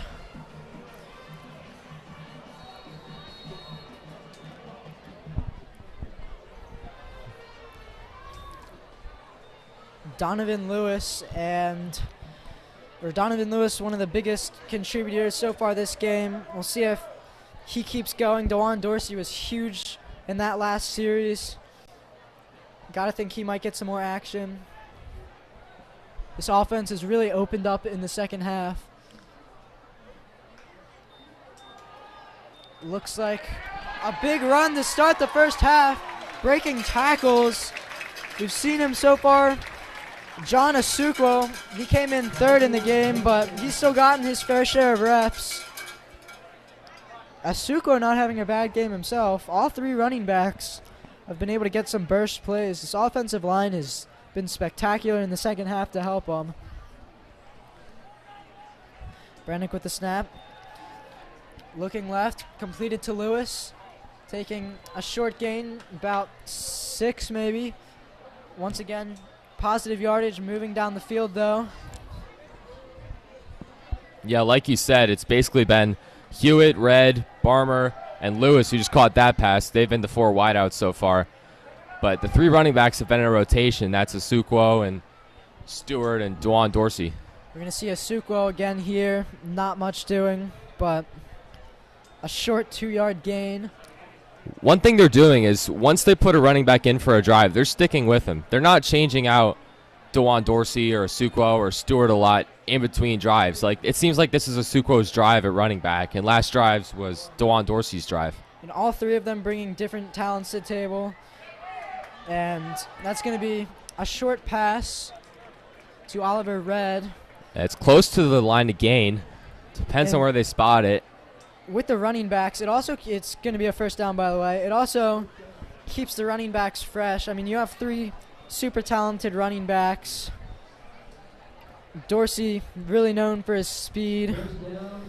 We've got a couple downhill guys, and it really shows how fresh the legs are. I mean, like we said earlier, only 30 guys on this Warriors team. They're tired, so when you have 3 really talented running backs like Asukwo right now, the nice run. Oh, 2 flags come in, 1 on either side of the field. It really tires out a defense. This one might be coming back, but nevertheless, still a nice little run by Asukwo.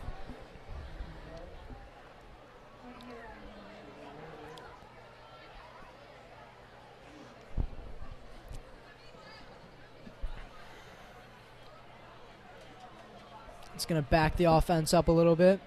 It's going to be a holding call. The penalty is actually going to be declined. But then there's 2 penalties on the play, so Calvert Hall will still be backing up. Multiple holding calls. 4.5 minutes left to go in this 3rd quarter. And now the score, Calvert Hall 21. Yeah, Stewart's in the backfield now instead of Asukwo. Warriors 6. Quick little pass out there to number 80. That's Will Robertson. Haven't heard his name too much, but a senior making his presence known there. Nice little catch. Yeah, that's the fullback. He's mostly been in there for blocking, but got a pass right there. He's able to make some yardage. Yeah, fullback, so they don't tend to get much credit, is quite an important position. If you can have a good blocking fullback, that really helps out the run game and the offensive line.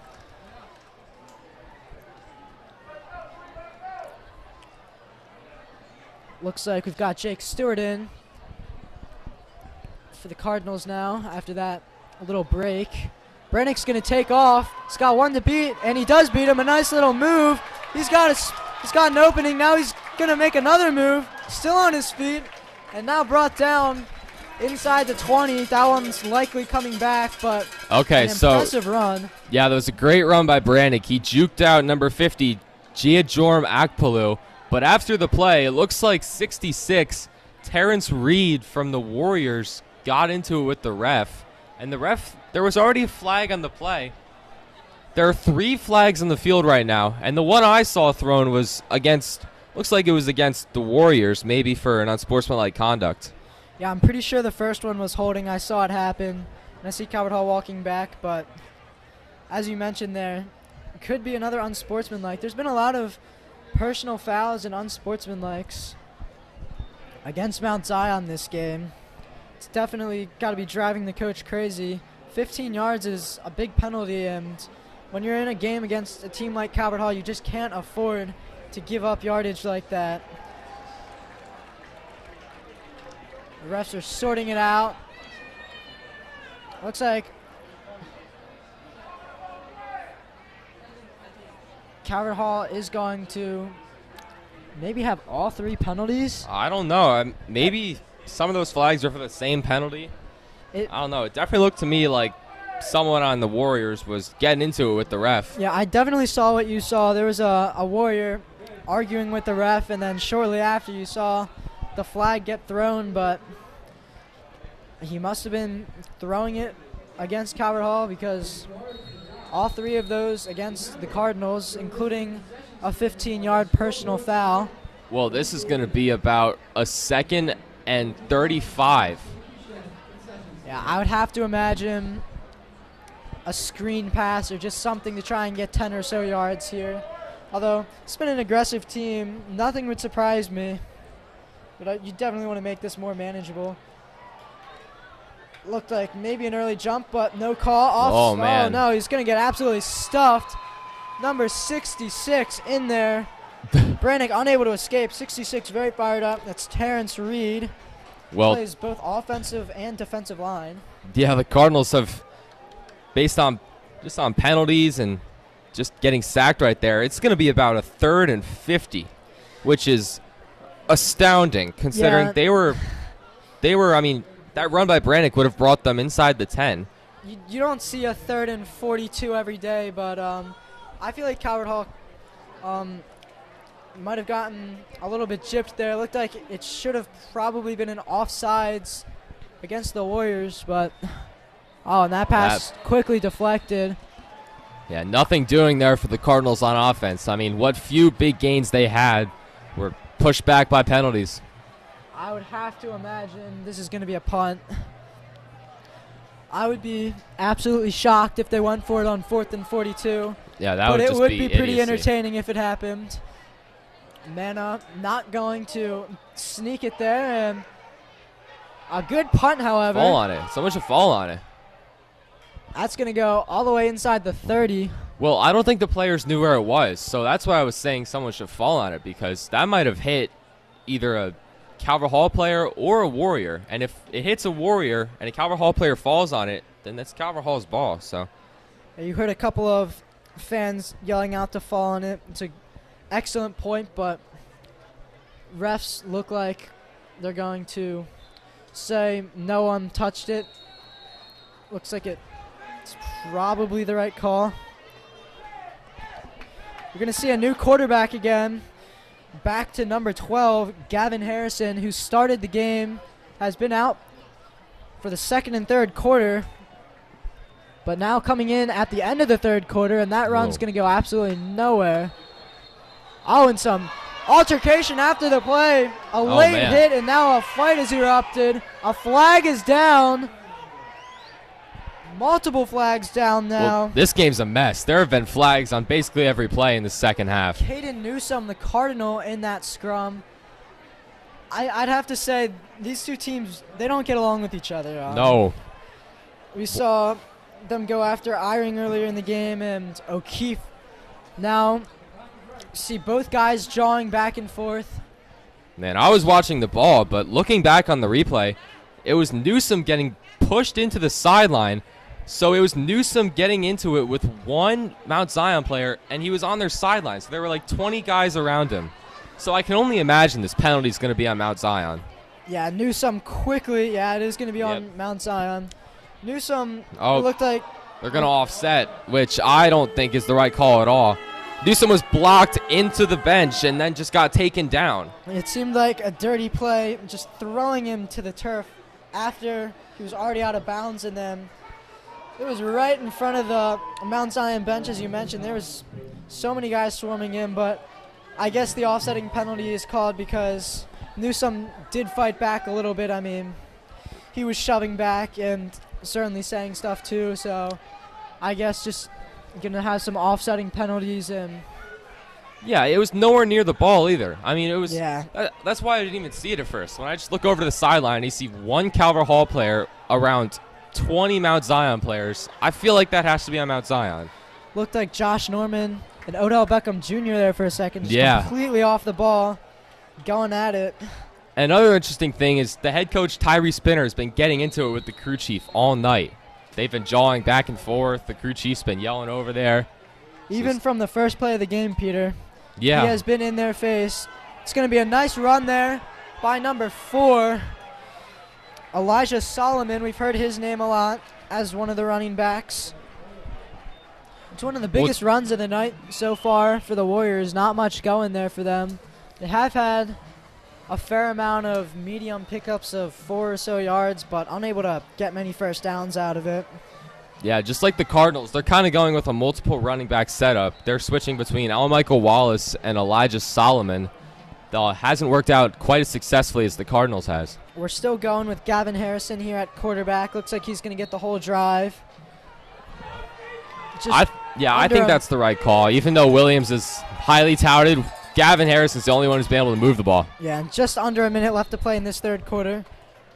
I would say of the two of them, Harris is more of the passing-styled quarterback. I know he mentioned Williams as a dual threat, but the passing just really hasn't been working tonight. So, I mean, Harrison a little bit taller. Maybe a really big defensive line has been a problem, and just constantly pressure. So, going with the more passer-friendly quarterback makes sense here. It's going to be a short pass here to Michael Helwig. A nice little move there, generating a little bit of offense here. Looks like it should be a first down.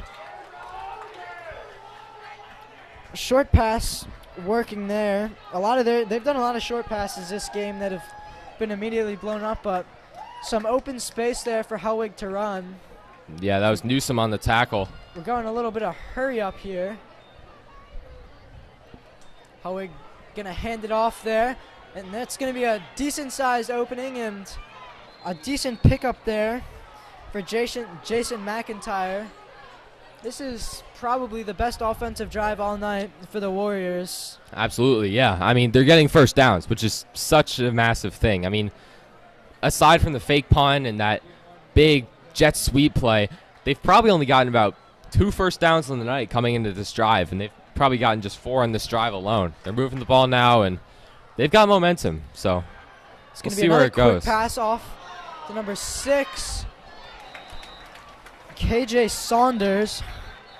Another positive pickup here. Refs quickly blowing the whistles, and it's Oh, going to be that's a penalty on penalty Calvert Hall. against Calvert Hall. Now starting to use some of the wide receivers. We haven't heard much of Saunders today, but able to make a nice play there. Break out of a tackle, find some open space, and with the penalty. Yeah, we really haven't heard any of the wide well. receivers' names today because they just haven't been throwing the ball. Their only effective offense has been on the ground. Again, I feel like that really affects the run game because you know Calvert Hall is expecting the run, then they're going to crowd the box, and there's going to be no openings for your running backs.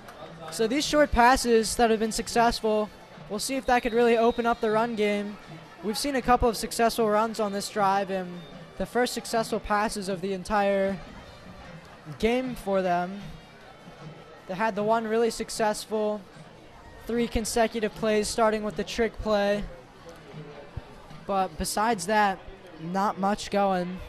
Yeah, for Zion Prep. if I'm Tyree Spinner, I'm leaving Gavin Harrison in for the rest of the game. I mean, he's the only one who's gotten any offense going for the Warriors. And while Williams might be highly touted, offered already. He just hasn't been throwing the ball, and he's a dual threat, but running the ball hasn't been effective for him. By the way, head coach Tyree Spinner once again talking with the refs. It's been a reoccurring theme this game. Unhappy with the call. Not exactly sure what he's arguing, but whatever it is, he's not happy. Yeah, Calvert Hall's defense lined up towards the gas station on that end of the field, but it seems like the Warriors' offense lined up towards where the band is. That was really confusing there. Not sure why they did that, but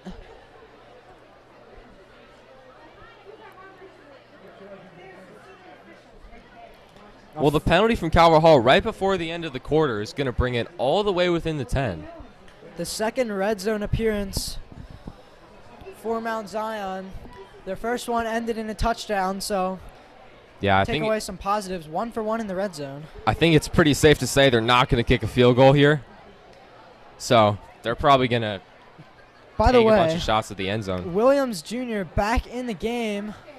Now they're making – it looks like Williams Jr. is going to be the quarterback for the rest of this drive. A little bit surprised to see that call, but Williams, the dual threat guy, so maybe they want to use his legs here in the red zone. Yeah, so Harrison got the drive going, and then looks like they're putting Williams in. I don't know if they just called timeout or what, but they're having a huddle right now. Calvert Hall defense is ready. Harrison standing over on the sideline, not in that huddle, so I would have to imagine that they will be going with Williams. I mean, a dual threat guy, it makes the run game a little bit more dangerous here. He could run it. Could also have your running back take it.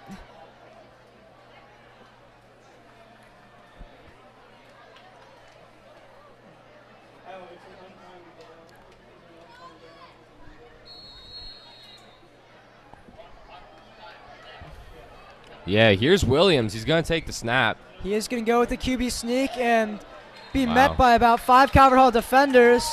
Oh, and that might be a penalty. That's going to be a penalty. That's going to be a late hit. That was, looks like maybe. Oh, man, everyone's getting into it. Yeah, Duncan Cameron was leading the charge there. Duncan Cameron was not at all happy with their quarterback. Yeah, he was getting drove back, and then his helmet got ripped off by Mount Zion. His helmet got absolutely thrown off his head. It looked like he wasn't letting go, so that might actually be against Cameron because he was not letting go. He was still trying to tackle far after the whistle, but his helmet just thrown off. This one could go either way. It'll be interesting to see what the call is here. This has just been a really chippy game from both sides. It's been jawing back and forth on both ends, some shoving on both ends, and far, far more personal fouls and tauntings than either coach would like. Yeah, the Calvert Hall defense is moving back. Not sure what they're doing. I guess they're anticipating. Yeah, I'm not sure what they're doing. They're walking all the way down to the other end of the field. Yeah, I mean, there have been many times where I thought the penalty should have been against Mount Zion. Now the whole bench is walking over that way. I don't know what's going on here. Are they going to line up on the other side of the field? This has just been such a wacky game. Maybe the end of the quarter, so got so caught up in the fight that we weren't looking at the clock. But is it the end of the quarter? I thought the end of the quarter just happened. Yeah, I thought the end of the quarter had just happened too. There's going to be a personal foul called. It just looks like they offset again. The student section, none too pleased with the calls. I'm honestly okay with them offsetting in this case because Cameron looked like he was grabbing on and trying to throw him down a little bit too long, but then their quarterback retaliating by just shoving his helmet right off his head. So just physical play there, so I don't think either team should have been penalized 15 yards more than the other. Yeah, to be honest, when I glanced over at the scoreboard before that sequence of plays, once they got into the red zone, it looked to me like the quarter was going to start, but it still says 12 minutes there, so that's why I assumed the fourth quarter had already started. But now when I look back up there, I'm not sure if the fourth quarter has started or not.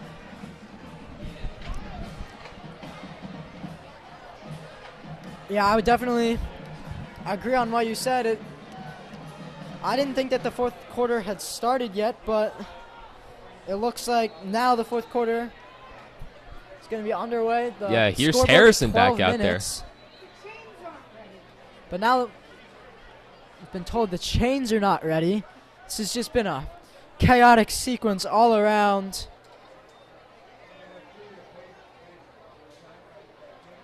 Both teams not thrilled with how things are going right now. Be interesting to see at the end of the game how the handshakes go with all of the back and forth. I can't imagine there's going to be too much hugging it out after this one. No, I would be surprised if.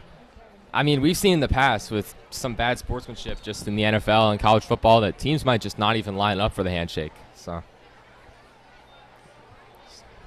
I don't think anyone's very happy with the opposing team right now.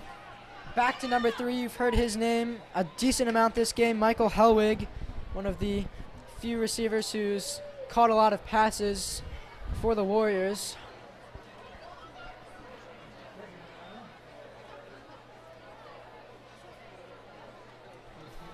So we've gone back and forth on the quarterbacks this drive. Went Harrison, then Willis, then Harrison, then Williams, and now Harris again.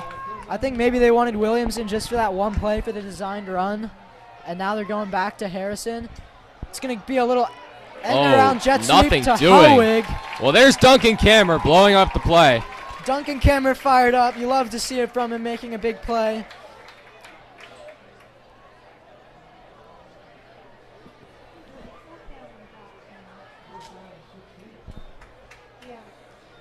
Duncan worked his way up the system here from fresh off the JV to varsity. A great hard-working guy. You love to see a guy like that making it out here on his senior year, getting some play time. And for the most part this season, I mean, he's played pretty well. So yeah, this is 4th down right now, and it looks like it's 4th and 16.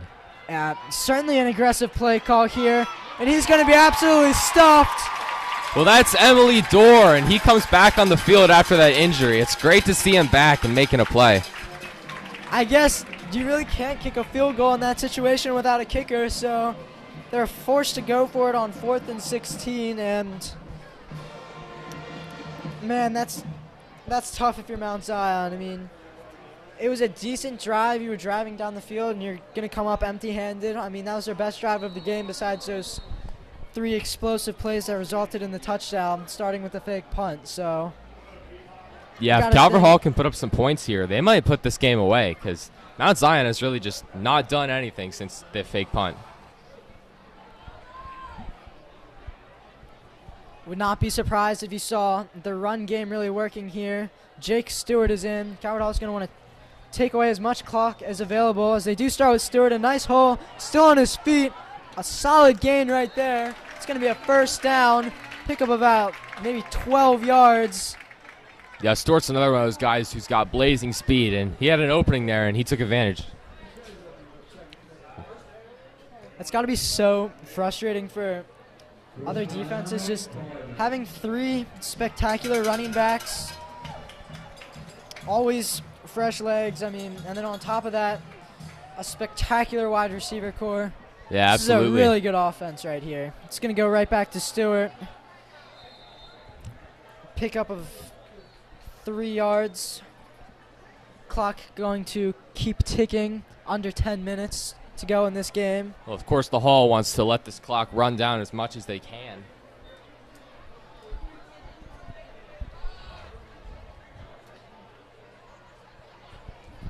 Yeah, if you're Calvert Hall, there's no rush here at all. Just keep running the ball. I mean, this half, the run game has been electric. The first half, it was nothing too special, but until they can stop the run, just keep doing it. Maybe a couple short passes.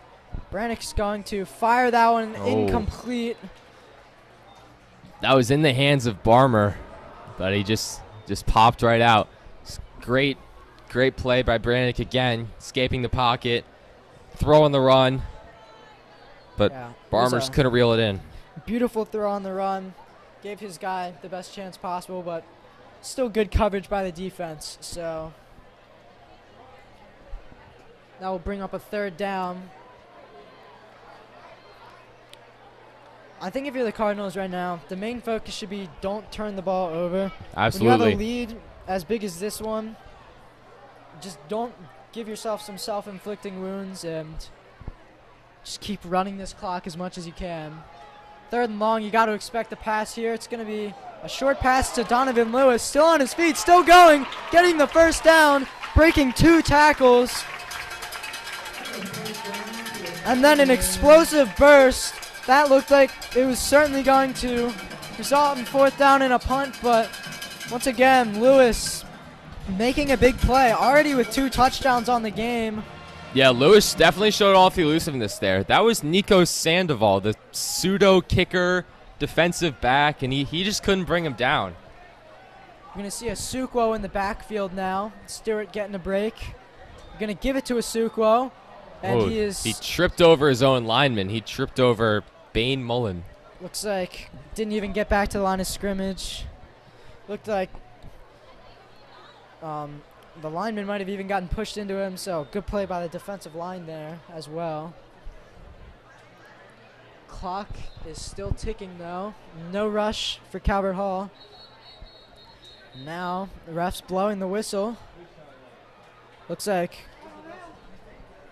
once again head coach Tyree Spinner with his hands in the air, not sure what's going on, but he's not happy with whatever's going on. Spinner cannot be happy with this game right now. His team's not performing well, and he seems to be taking offense to every single call the refs make. He's given the side judge an earful right now, and he's still not sure what's going on. And Brennick with a QB sneak, and he's still on his feet breaking tackles. This team's ability to break tackles this game has been really impressive. Yeah. They've created a lot more big plays that look like they might be 5 or so yards, but then just break a tackle and pick up a first down or have an even bigger play, and it's really worn out this defense.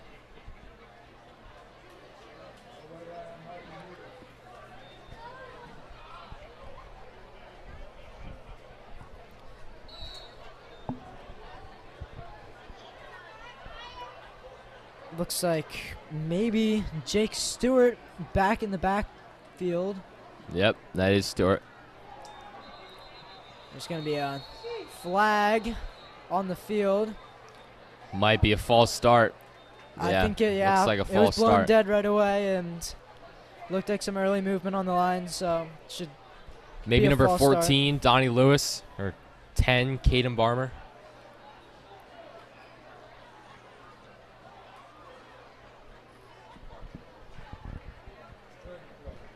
False start, Cardinals. Well, the Cardinals, even though they have the lead, they have been really hurting themselves with all these penalties. The penalties have been a problem for them all season. Certainly something that they look to clean up before heading into some conference games.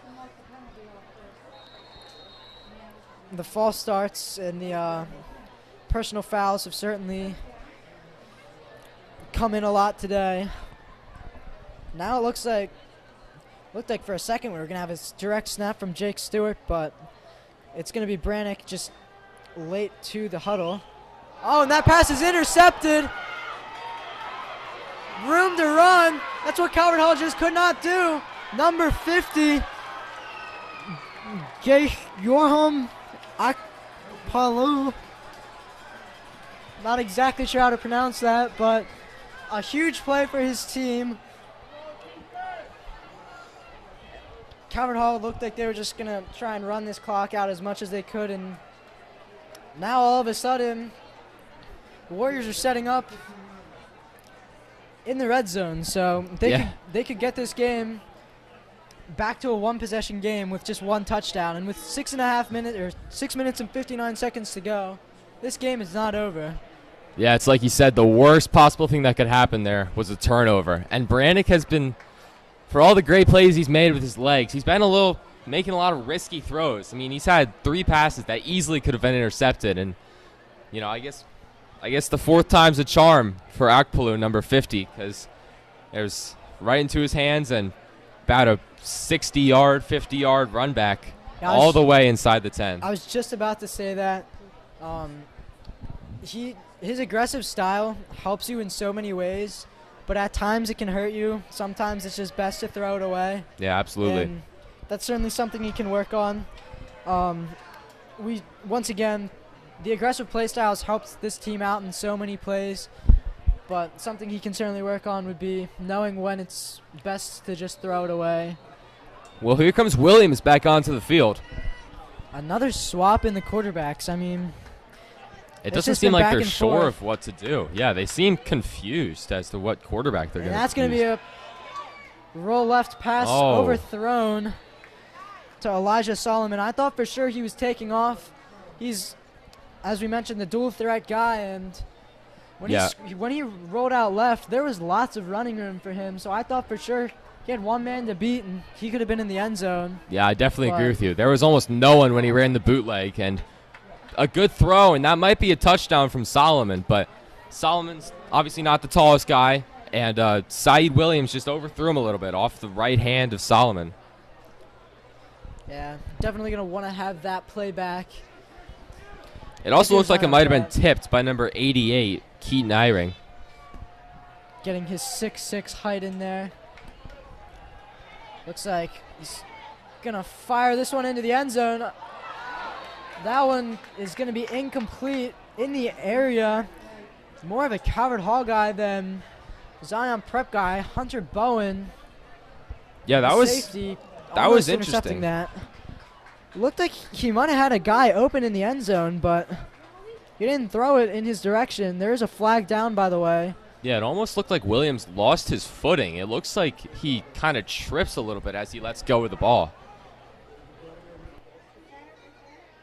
Looked like there was a chance maybe he was looking to run there, but Calvert Hall covered it well, so there was absolutely nowhere for him to go.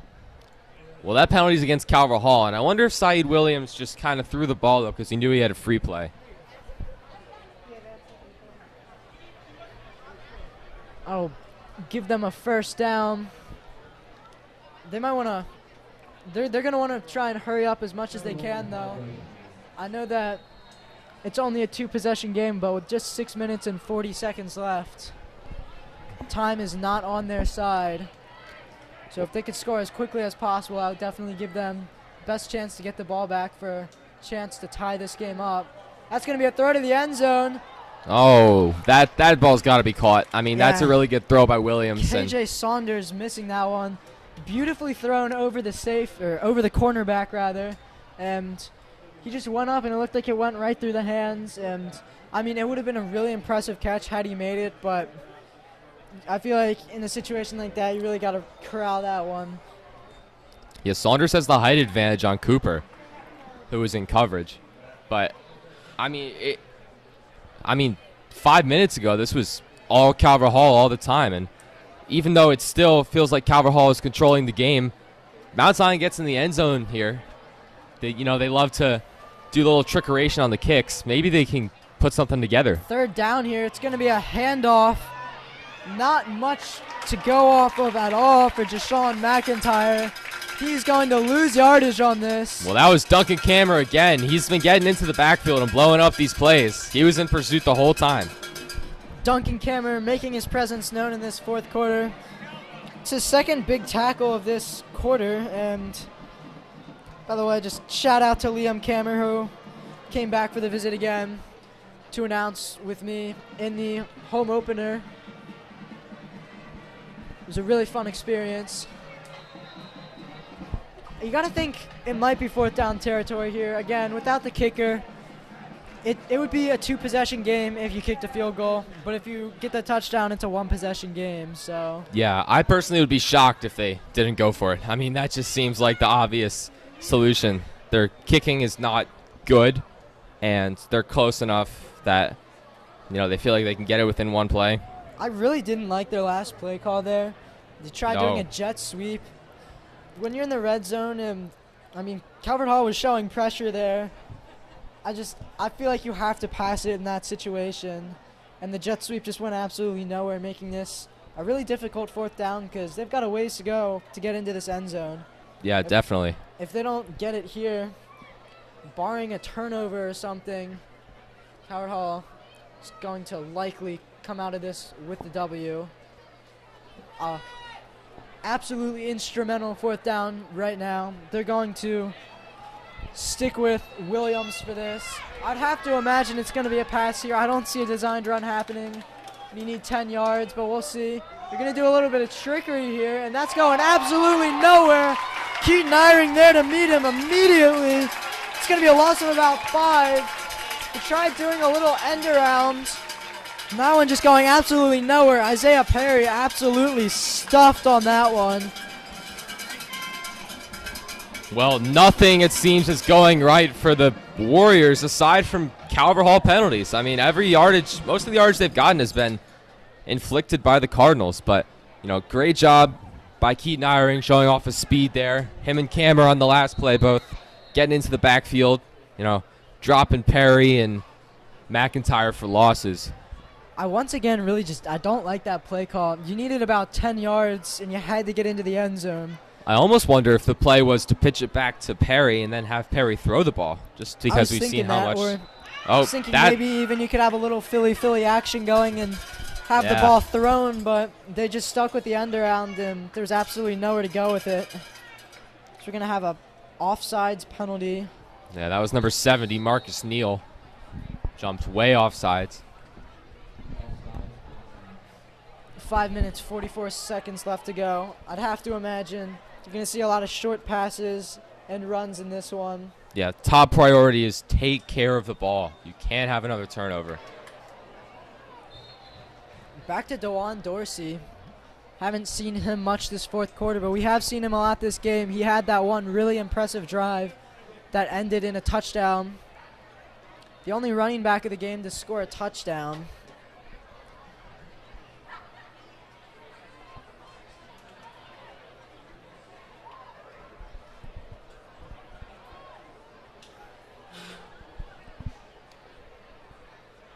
Brennick going to take that snap, go right back to Dorsey, up the middle. Solid gain of about 4. Yeah, that might be a first down. It's right at the marker. See what the refs signal. Yeah. Looks like they're going to give it to him.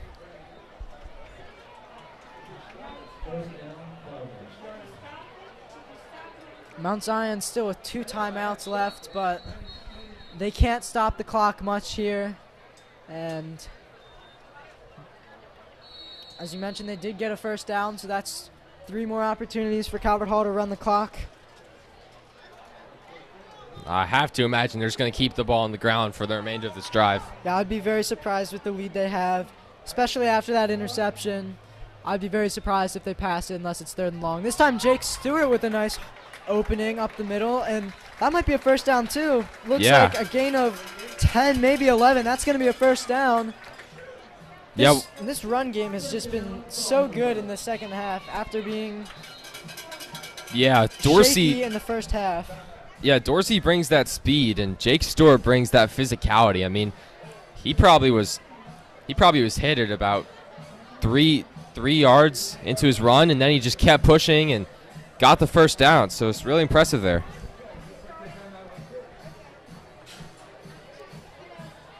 The student section doesn't look like it's lost a single person. They're still being loud.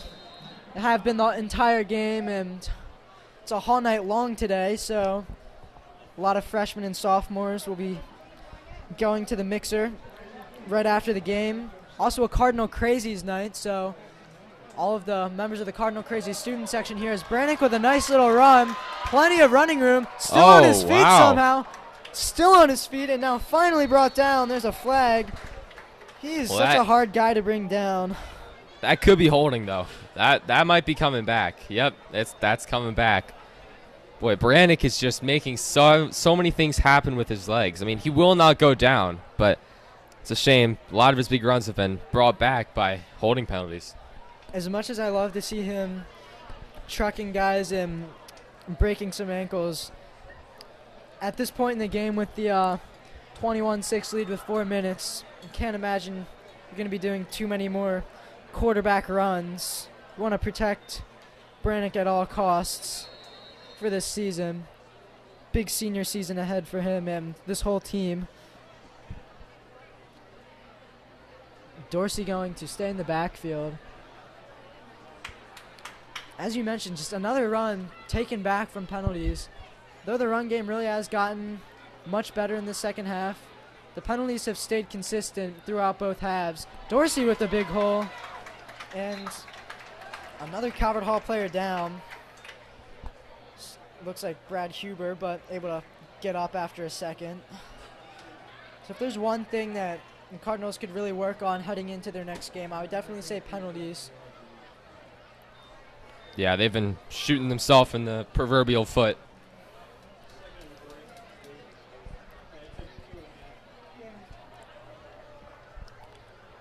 It's going to be 2nd down and 5. Had 15 yards to go there on first down because of the penalty. So it was a solid pickup of 10 by Dorsey. Dorsey's going to take it again. Another hole. They just cannot stop this run. Another gain of 10-plus yards. Dorsey having himself a great game. First down, Cardinals. At this point, I really wouldn't be surprised if they run it every single play for the rest of the game, now under 3 minutes. I mean, Mount Zion just unable to stop it. Once again, give credit to the offensive line, creating some openings.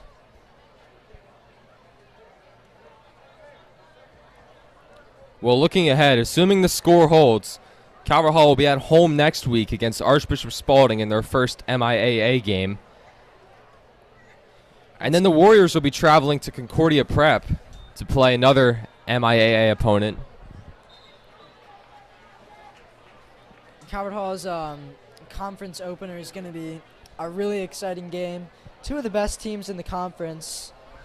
And I could certainly see both of those teams playing each other in the playoffs later this year, and just getting off to a strong start could be really key for both sides. Yeah, Spalding's always good. They kind of took control of the game last year and never looked back. I think the final score was maybe 38-10 Spalding. Calvert Hall was, I'm sure, very happy to see McDonough pull the upset in the semifinals last year, because they did not have much success last year playing Spalding. They did sweep McDonough, though, so definitely worked out well for them. Yeah, they're just going to let this clock run out, I would imagine. I don't think Mount Zion's going to bother calling their timeouts, but I guess we'll see. Okay, well, it looks like they will be calling their timeout in this 21-6 game.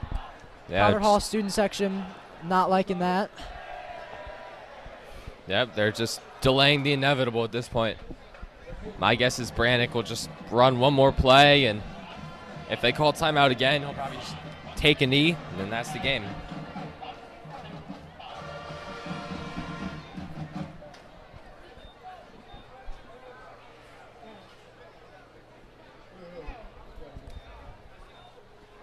Peter, if you're Mount Zion, can you come out of this game with any positives? Like, I know obviously it hasn't gone their way, but what are some things really that you think they can hold their heads high about? Well, I think Gavin Harrison played pretty well. I mean, obviously the offense as a whole didn't do that great. Saeed Williams, the freshman, kind of struggled to get the offense going, but when Harrison was in the game, they were moving the ball. I mean, it wasn't anything monumental, but it might have been monumental compared to the Williams-led drives. And obviously the big play, the fake punt, you have to be excited about that, as well as the Perry jet sweep. Those are both 40-plus yard plays. So Yeah, I mean, a jet sweep, not exactly a trick play, but it's still not routine. So I would say, their trickery, though it didn't work at times and really backfired at times, they still had a couple of really successful plays. Their biggest plays of the game both came off of some trick plays. And I also think that the defensive line has been holding pretty well. I mean, Calvert Hall, obviously, the running backs are just so talented, Stewart and Asuquo and Dorsey.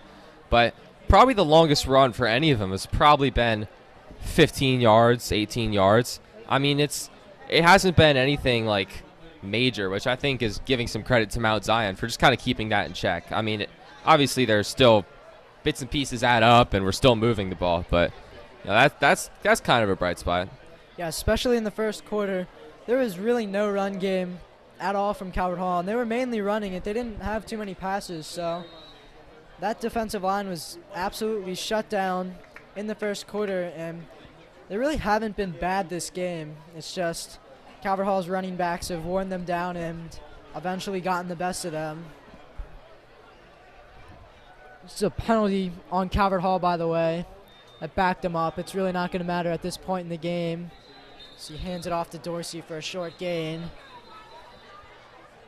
Looks like another timeout call. Well, I don't know how many timeouts Spinner has left. According to the scoreboard, they have that 2, was- but I don't think that's accurate. That was their last timeout. They had 2 a little while ago, so that will be their last timeout.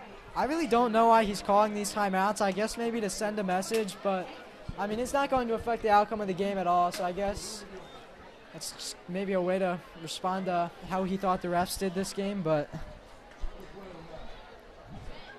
I mean, just delaying the inevitable here. Now it is, I guess, now that it's third down, maybe his logic is if Calvert Hall doesn't get it here, which they'll probably just run it here to take off more time, then his team can get the ball back with 30 to 45 seconds, and maybe they can try and produce some really big plays, but Yeah, to maybe just end it on a better note than the rest of this game has been. Well, I guess this is 4th down, so it looks like O'Connell will be on to punt. I guess that's why he's been calling these timeouts, because he feels like his offense is going to get a chance. I think, is there a chance we're punting on third down? 'Cause the scoreboard still says third. Well, the sticks say 4, so I'm going with that. Great punt by Carter O'Connell. Absolutely him way booming back. punt. And Yeah, that's he'll be gonna go pinned inside nowhere the 10. for Hellwig. And a Oh. little more altercation. Scuffle. It's a little fight going on. Multiple flags thrown. Well, they just got to get away from him at this point. The game's over. There's no reason to risk anything. Looked like Nico Sandoval was in the thick of things for Zion Prep. Yeah, as well as Miles Leonard. And I think Quinn Gardner, student spirit director, is also in the fray. I think looks like Miles Leonard maybe rained down some blows on Quinn Gardner. He might have thrown a couple punches there. So I can only assume this penalty is on Mount Zion, but I feel like I've been saying that all game, and I feel like it hasn't happened. So It'll be I guess I interesting to can't see make if any there's assumptions. Ejections here. I mean, there's just been so many personal fouls throughout this whole game. It's really gotten out of hand. Yeah, I'm not positive if they tally like personal fouls in high school, or if that starts in college, or like they tally unsportsmanlike conduct, because I feel like some players would have definitely gotten ejected at this point And if they did that. there's been multiple occasions where I've seen hands thrown, and a lot of times that'll end in an ejection. So Well, the student section is definitely thinned the out. They student know the game section is over.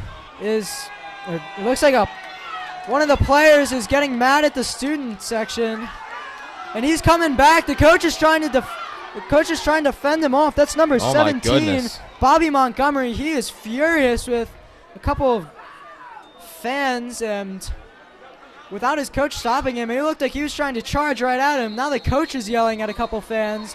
I don't know what's going on here. There's aggressiveness off the field. There's aggressiveness on the field. Looks like he might be screaming at an adult. I really don't know what's going on, but This is a mess. the coach and Bobby Montgomery absolutely furious with I mean, a couple people in the stands. Yeah, you got to start worrying about safety. I mean, Bobby Montgomery, he looked pretty serious. I mean, he threw his helmet.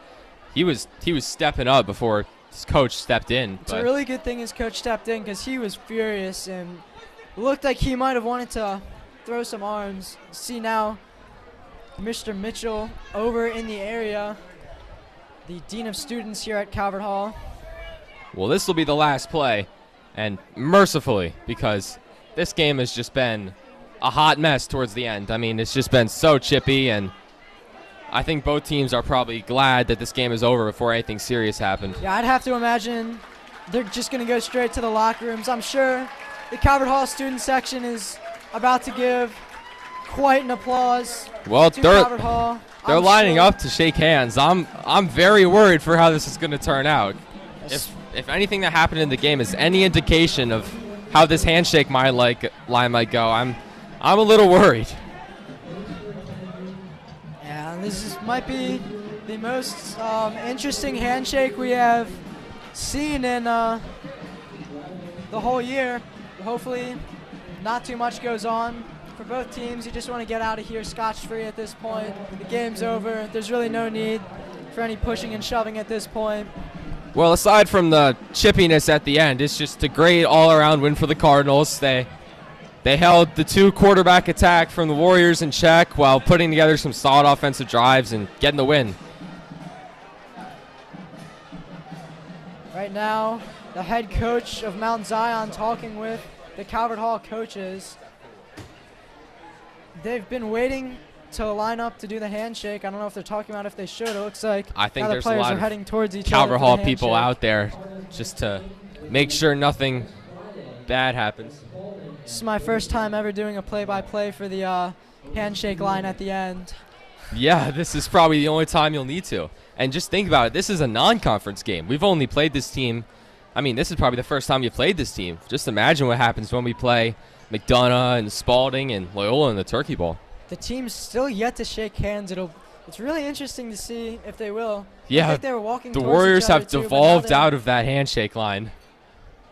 I think the coaches have shook hands, and the Warriors are just kind of in a cluster.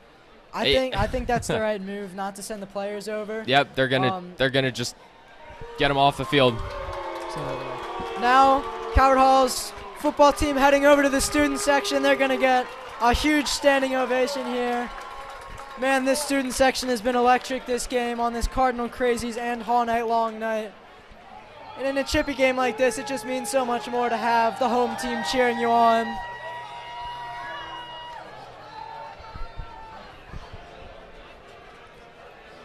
We've got the Calvert Hall marching band playing the alma mater. Yep. Marching band with an impressive halftime show.